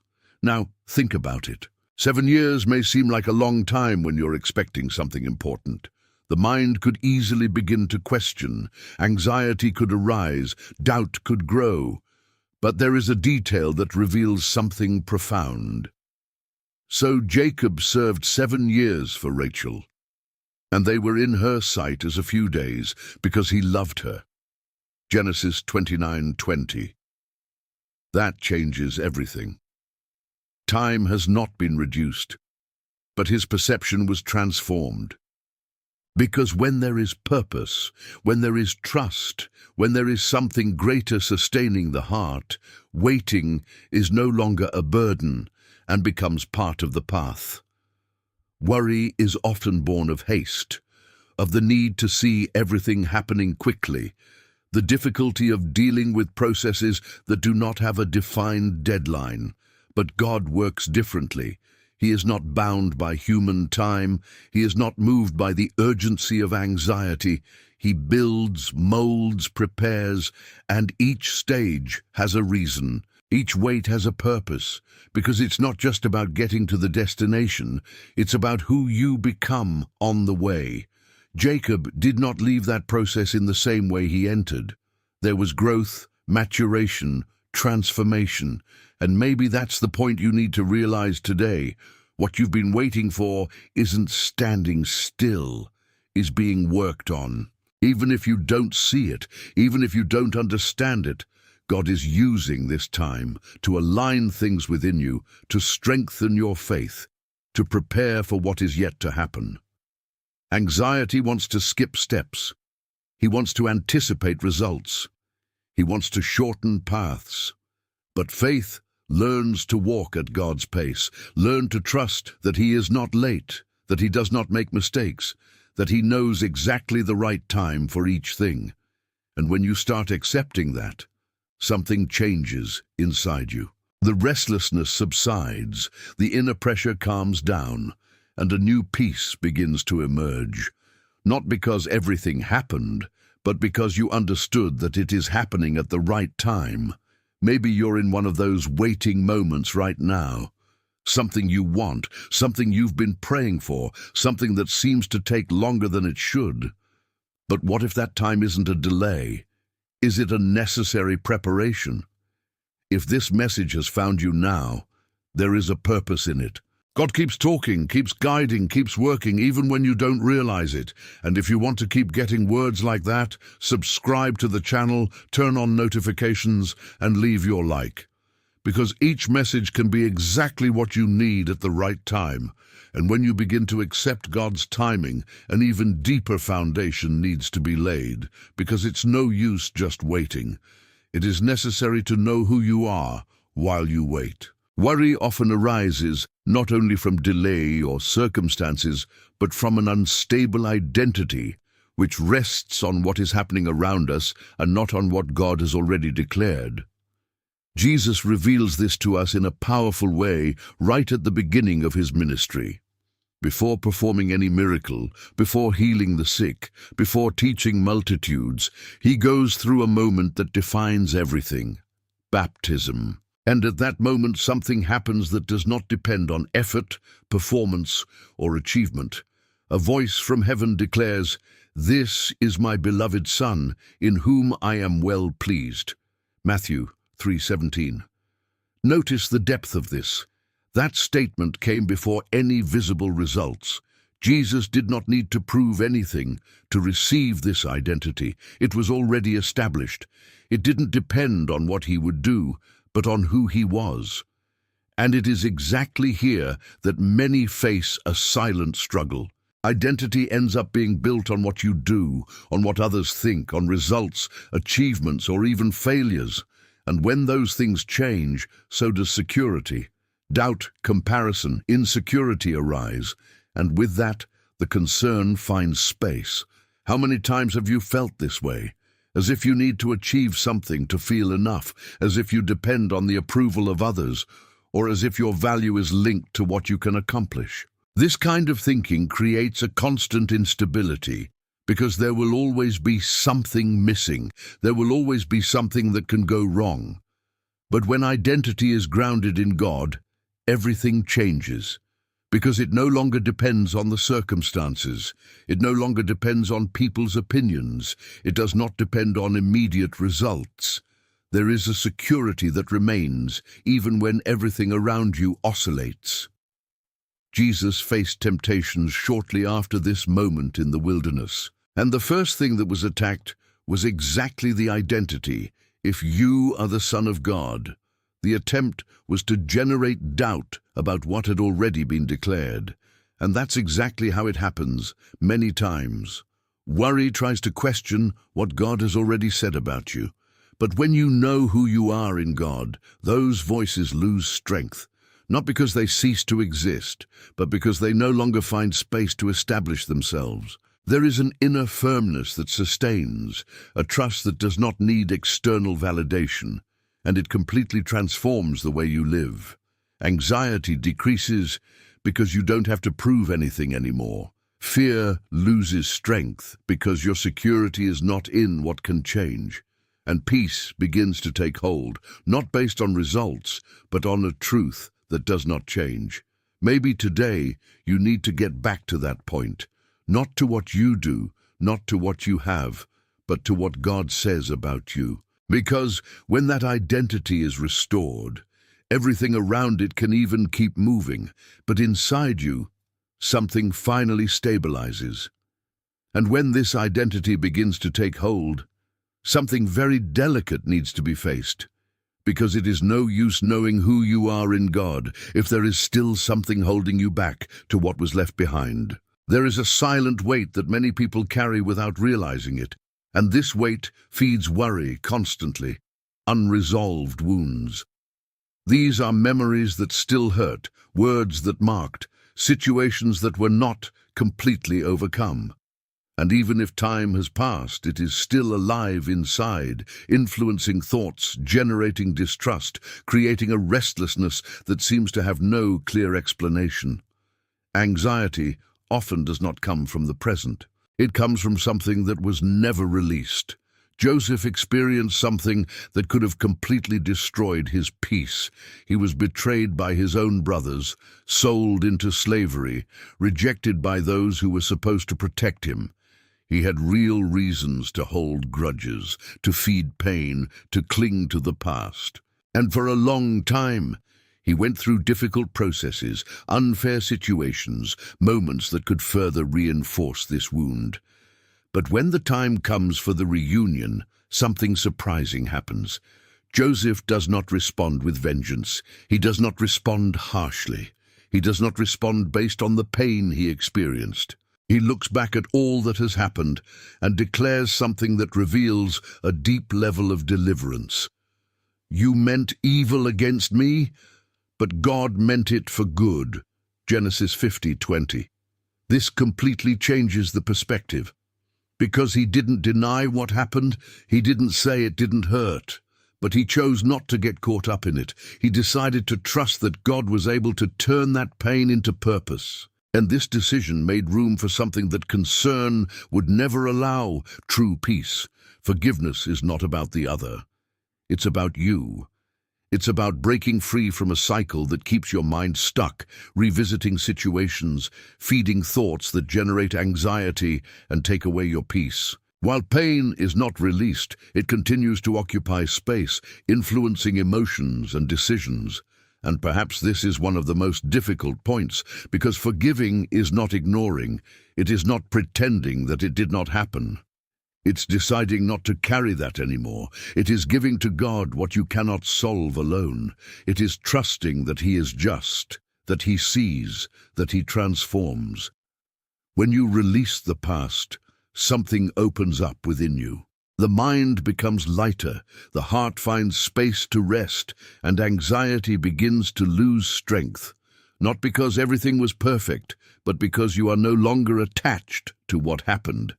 And this does not happen automatically. It is a process, a decision that needs to be reaffirmed. But each step in this direction brings more freedom, more clarity, more peace. Maybe there's something you're still carrying around today, something that deep down you know needs to be released. What if this moment is an invitation to do so? Not to forget, but to deliver, not to deny, but to allow God to transform. Not many people will understand this depth, but if you're here now, there's a reason.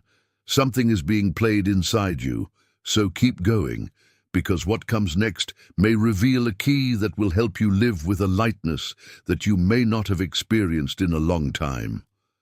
And when the past begins to be released and the heart becomes lighter, something even deeper becomes possible, because it's not just about removing weights.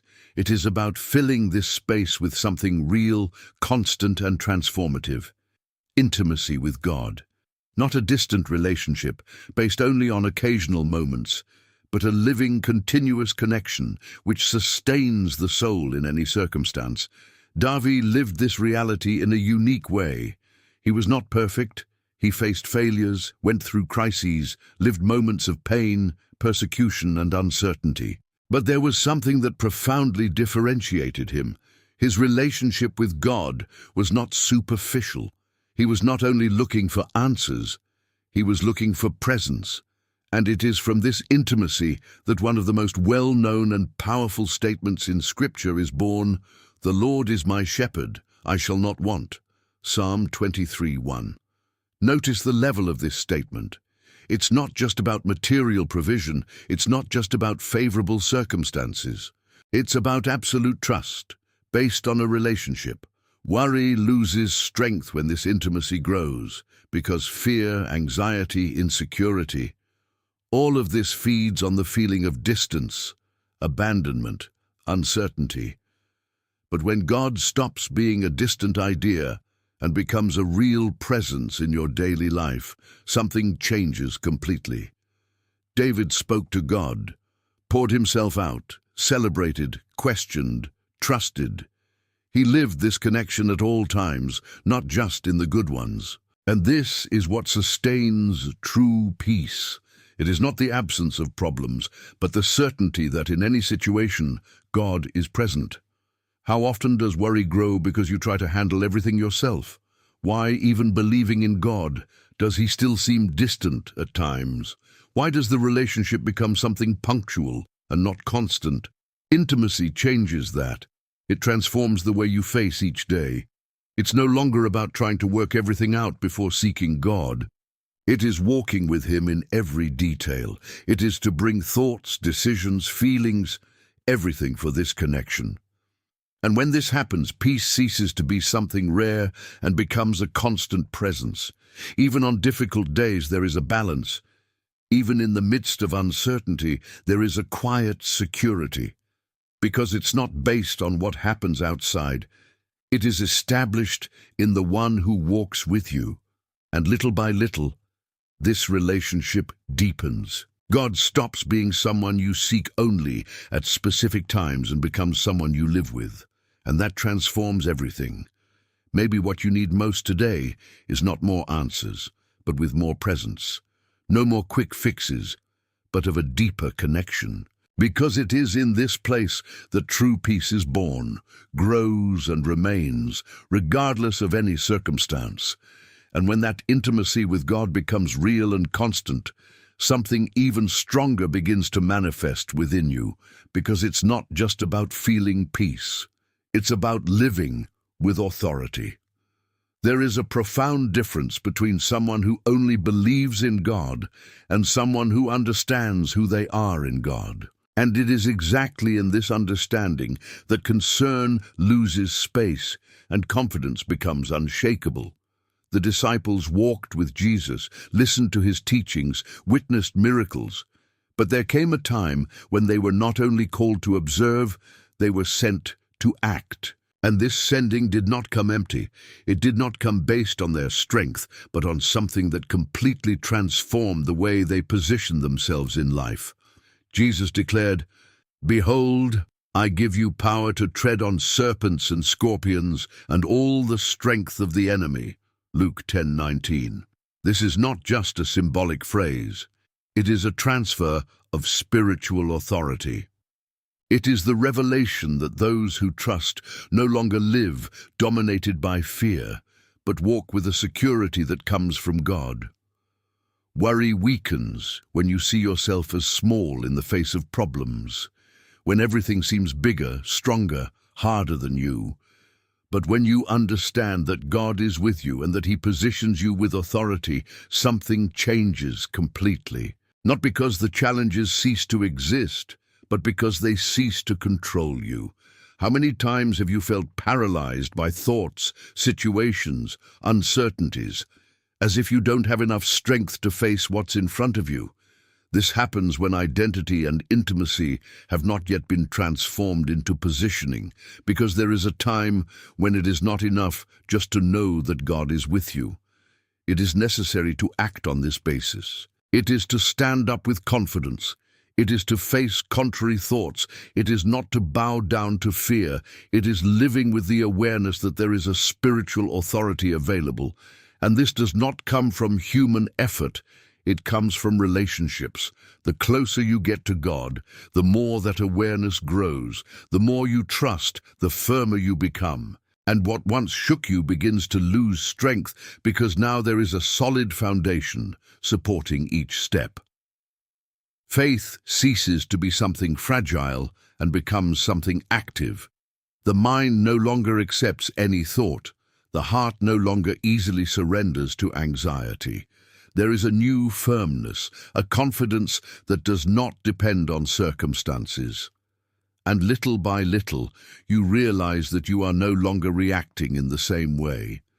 Situations that once generated fear are now met with resistance. Thoughts that once dominated are now confronted because something inside you has been activated. Maybe this is the time for you to take this position. No longer live being carried away by worry, but position yourself with the authority that God has already released over your life. Because trusting in God doesn't just calm you down, completely transforms the way you live. And if that word is confirming something inside you, as if it were a reminder of who you really are in God, don't let it pass. Right here in the comments, I trust in God's action. Because sometimes stating this is the first step to living that truth in a real way every day.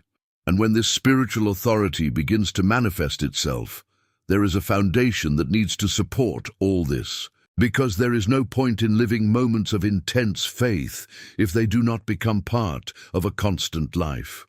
Worry often comes back, not because you don't believe it, but because your spiritual life is still irregular, unstable, based only on specific moments. Daniel reveals a different path. He wasn't someone who sought God only when he needed an urgent answer. He wasn't someone who approached only in times of difficulty. His faith was built on a daily basis, in a silent, firm, continuous discipline. And that's exactly what sustained him when the pressure mounted. There was a time when a decree was issued, forbidding any kind of prayer that was not directed to the king. It was a real, direct, dangerous threat. Daniel knew the consequences. He knew that continuing to pray could lead to his death.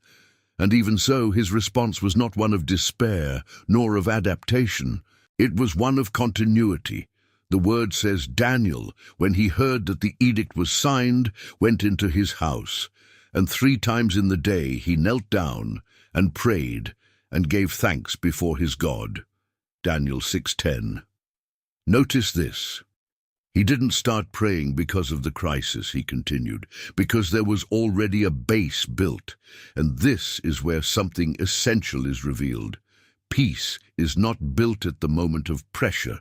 It is sustained by what you have been cultivating before. Spiritual discipline takes deep root, and when the wind comes, that which is rooted remains firm. How many times does worry return because the connection with God is inconsistent? Why are there days of intense searching and days of total distraction? Why does faith depend on the moment and not on a constant decision? This creates instability, and the mind is easily influenced by circumstances. But when there is discipline, something changes completely. It's no longer about feeling like it or not. It's about positioning.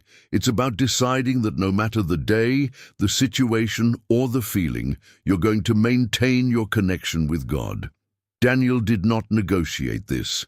Even knowing the risk, he remained faithful to what he was already doing, and it was this constancy that sustained him in the lion's den.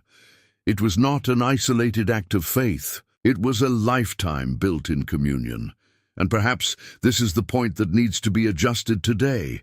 It's not just seeking God more in difficult times, but building a spiritual routine that strengthens your faith daily. Small moments, constant decisions, a real commitment.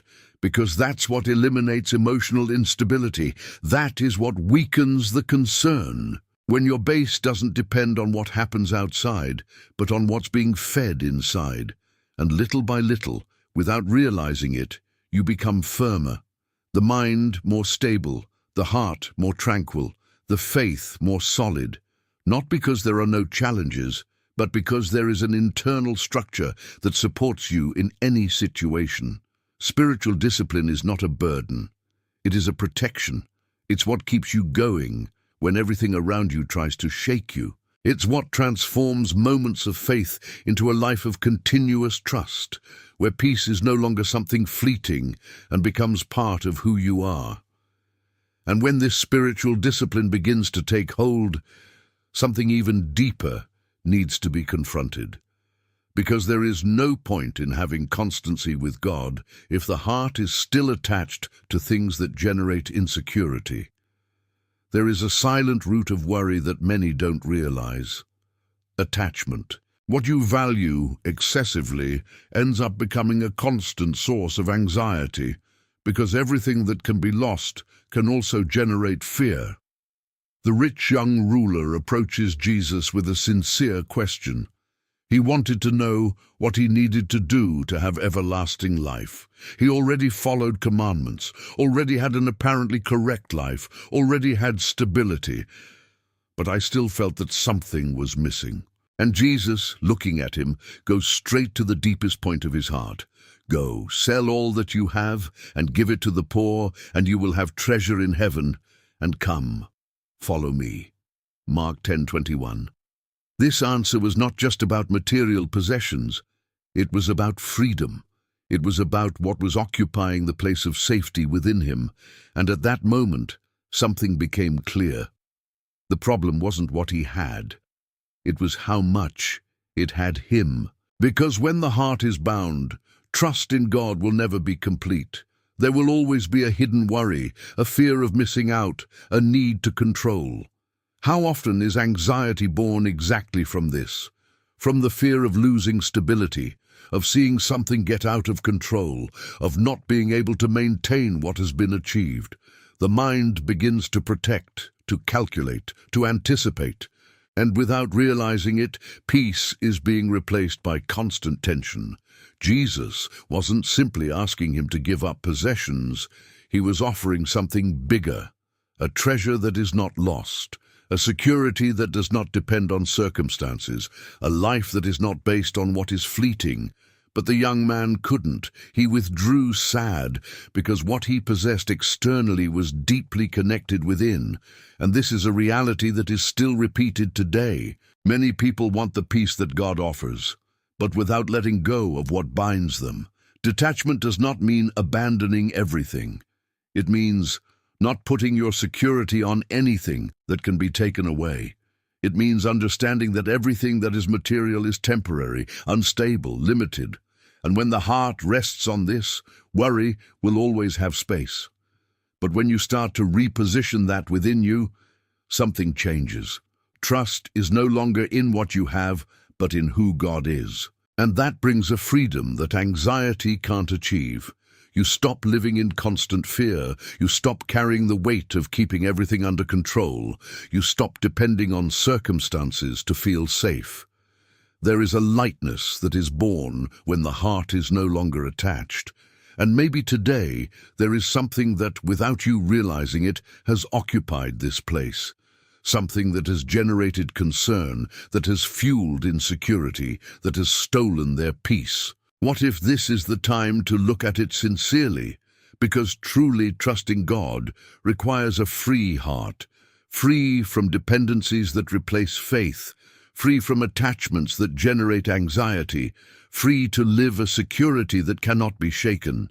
And when that freedom begins to grow within you, the soul finds a different rest, not based on what you can afford to lose, but in the certainty that what comes from God remains, sustains, and never fails. And when the heart begins to free itself from these attachments, a need arises that many ignore, but which is essential to maintain this freedom: inner silence.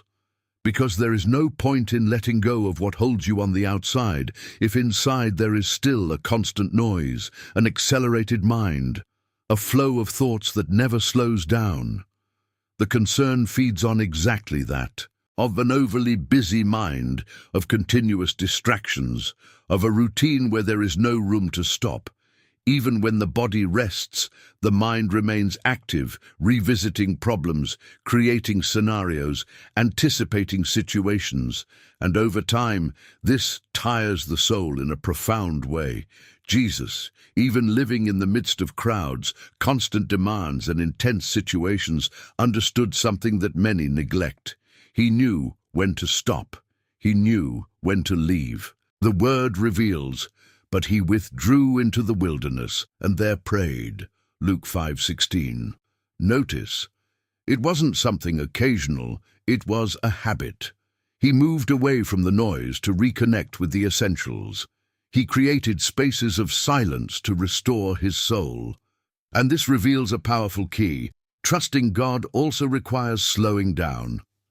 How many times do you try to solve everything endlessly? How many times does your mind continue to work without rest, as if it were necessary to always be thinking, always analyzing, always trying to find answers? This generates overload, and an overworked mind cannot experience peace. Silence is not empty. It is an environment where God begins to rearrange everything within you. It is in this place that thoughts slow down, that emotions align, that God's presence becomes more noticeable. But for that, you need to create space, and this space does not appear alone. He needs to be chosen. In the midst of routine, responsibilities, distractions, it is necessary to decide to stop, even if only for a few minutes, even if it seems simple, because that's when something starts to change.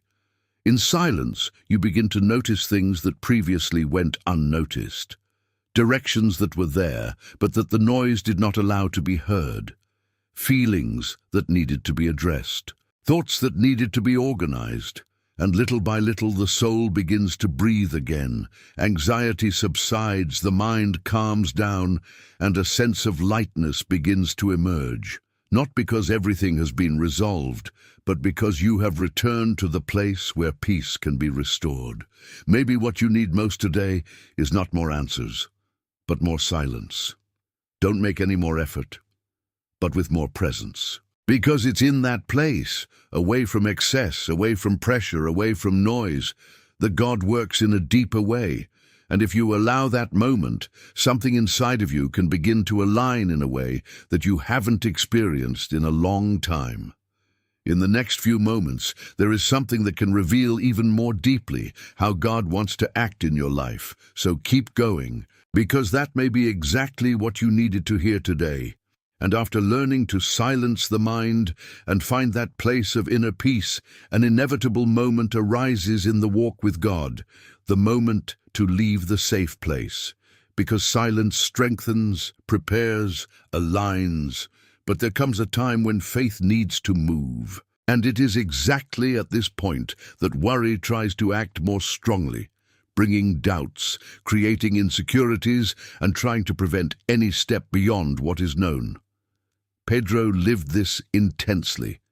He was in the boat, in the midst of a storm, watching Jesus walk on the water. That was already extraordinary. It was already something out of any logic. But the most impressive thing was not what Jesus did, was the invitation he made. Come. A single word, a direct call. No explanations, no detailed guarantees, no complete plan. Just an invitation to get out of the safe place and walk on what, naturally, does not sustain anyone. And then something happens that reveals the essence of faith. And Peter got down from the boat and walked on the water to come to Jesus. Matthew 14:29. Notice this, he left. He didn't overanalyze, he didn't wait to feel totally safe, he didn't ask for more signs. He listened and responded. And as I walked with my eyes on Jesus, the impossible became reality. But there is a detail that changes everything. The moment Pedro takes his focus off and starts looking at the wind, the waves, the surrounding scenery, it begins to sink. And this reveals something profound. The problem was not the unknown, was the focus. Worry does just that. She takes her eyes off God and puts it on the circumstances. It magnifies what is around and decreases the confidence that is inside. And when that happens, even what you were already living by faith starts to feel unstable. How many times have you felt this call to move forward?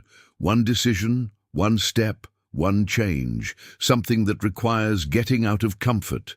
And at the same time, how many times has worry made you retreat, made you think too much, made you stay in the same place? Because the boat may even seem safe, but it can also become a place of stagnation. And faith was not made to stand still. It was made to move forward, even when the path is not fully visible. Trusting God does not mean that the unknown disappears. It means that you are given the courage to face it. It means that even without having all the answers, you decide to take the next step, not because he feels totally safe, but because you trust in him who called you. And when you do that, something extraordinary happens, not necessarily around you, but within you. A spiritual boldness begins to grow. Fear loses ground, trust is strengthened, and what once seemed impossible begins to be faced with a new posture. Perhaps today there is a come echoing within you, something that God has already placed in your heart, but that has not yet been answered because of fear.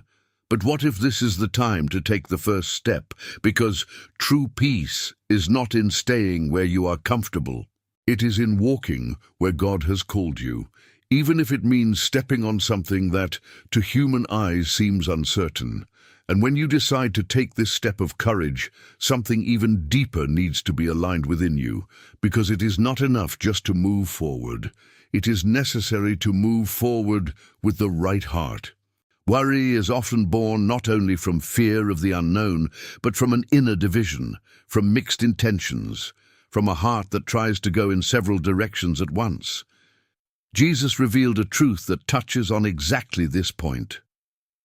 Blessed are the pure in heart, for they shall see God. Matthew 5:8.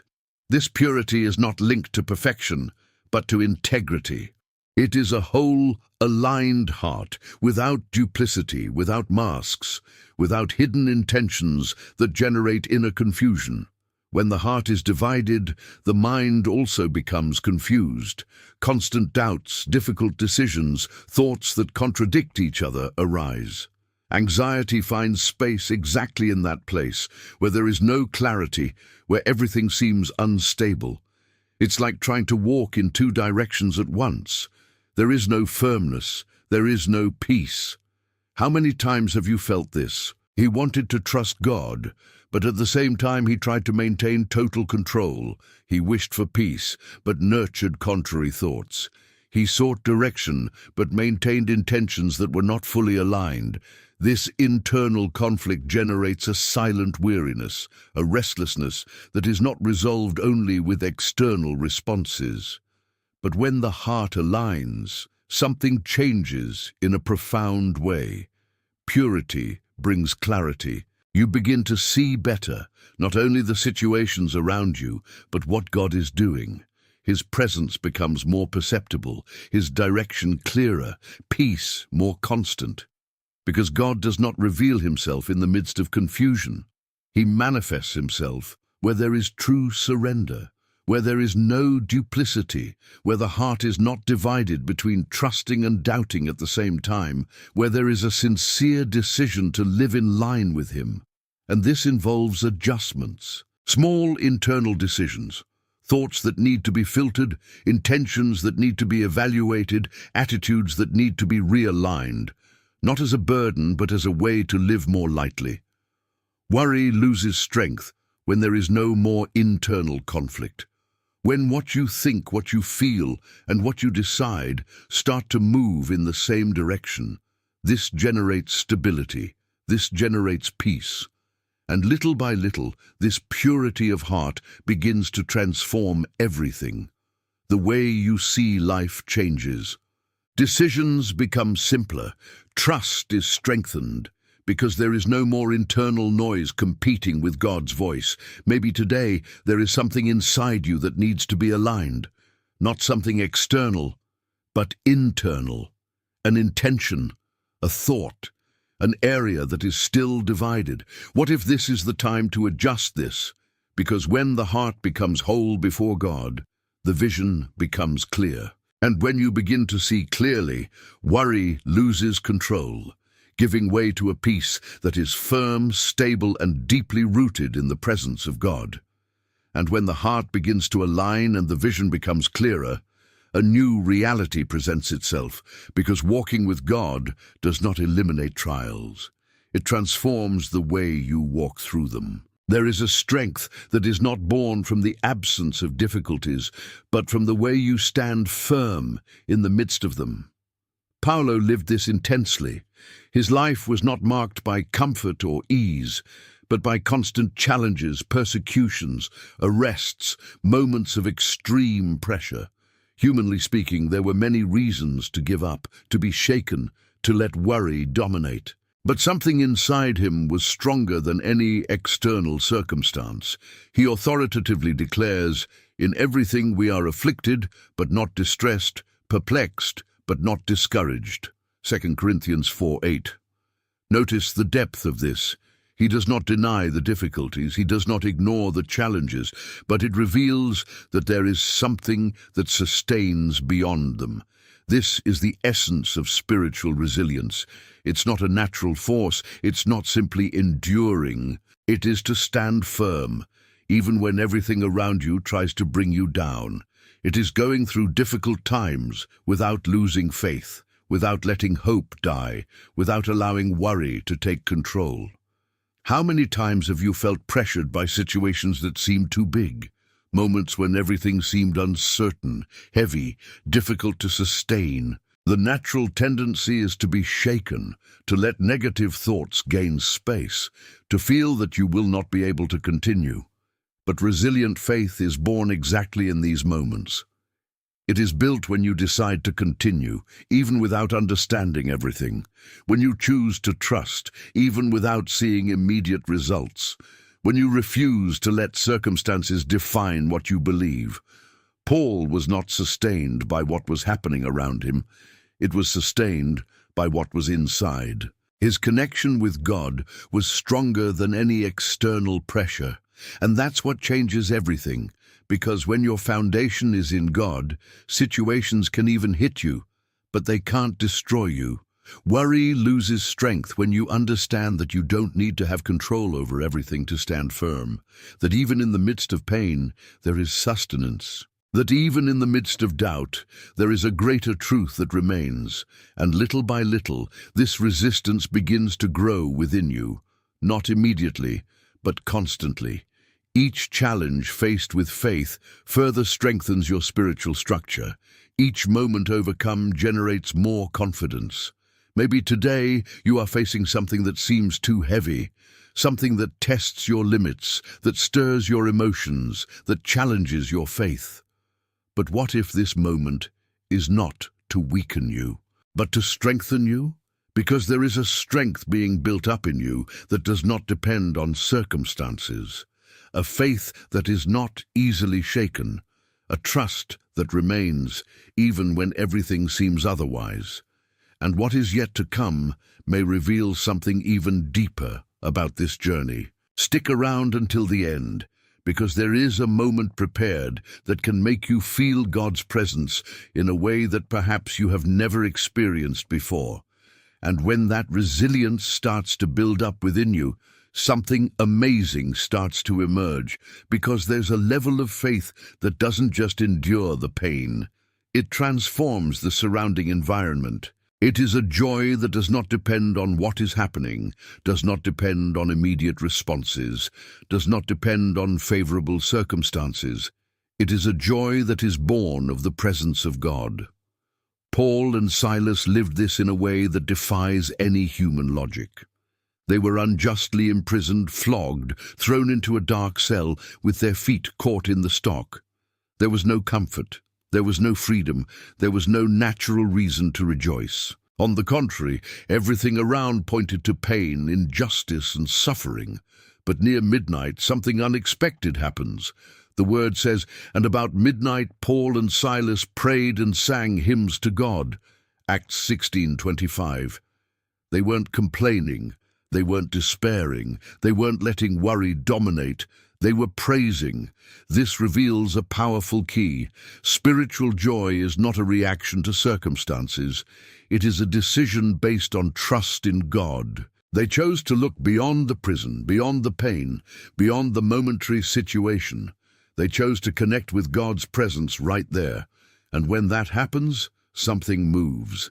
The environment changes. The spiritual atmosphere is transformed, and suddenly an earthquake shakes the foundations of the prison.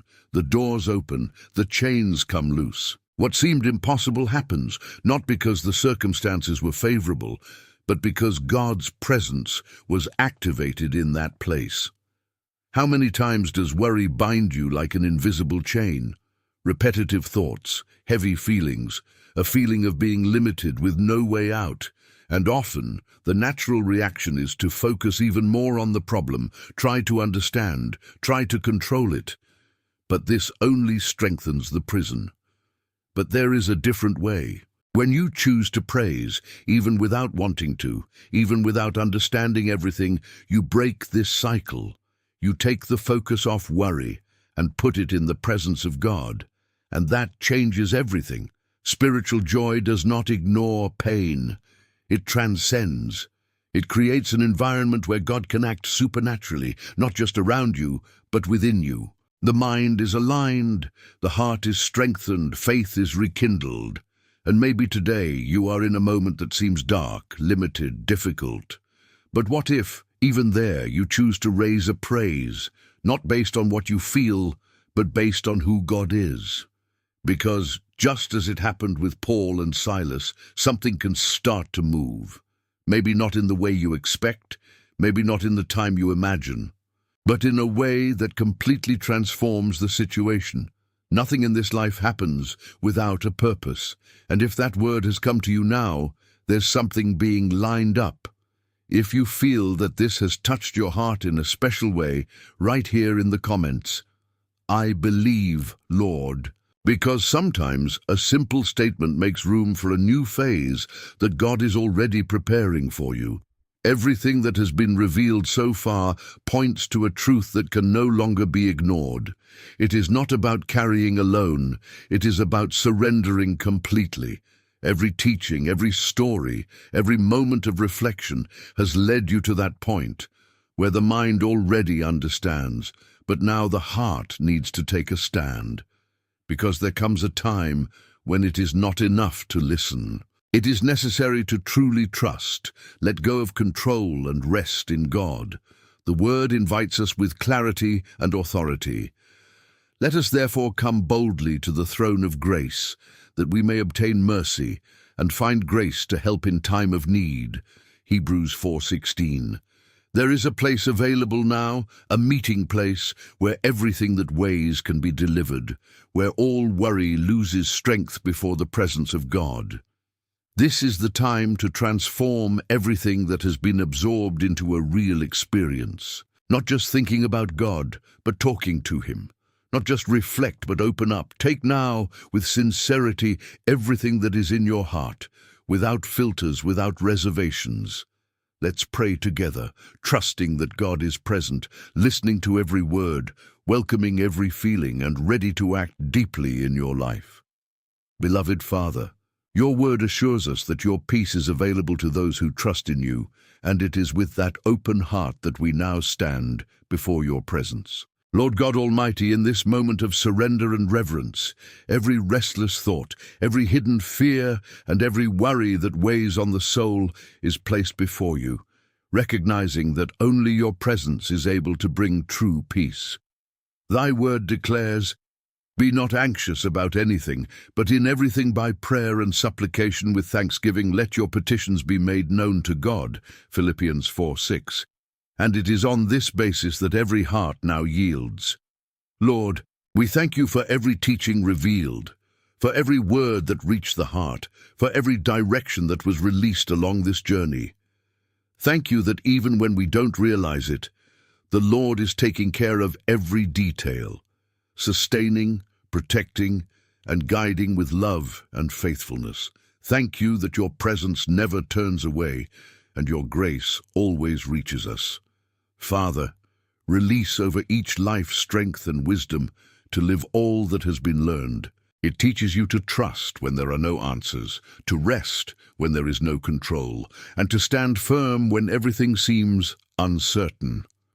It strengthens each person's faith now, bringing clarity where there is confusion, direction where there is doubt, and peace where there is restlessness. At this moment we present before you every need. For those who are emotionally weary, may they find rest in your presence. For those facing financial hardship, may your provision reach out and open paths where there seems to be no way out. For families in need of restoration, may your love rebuild relationships and bring unity.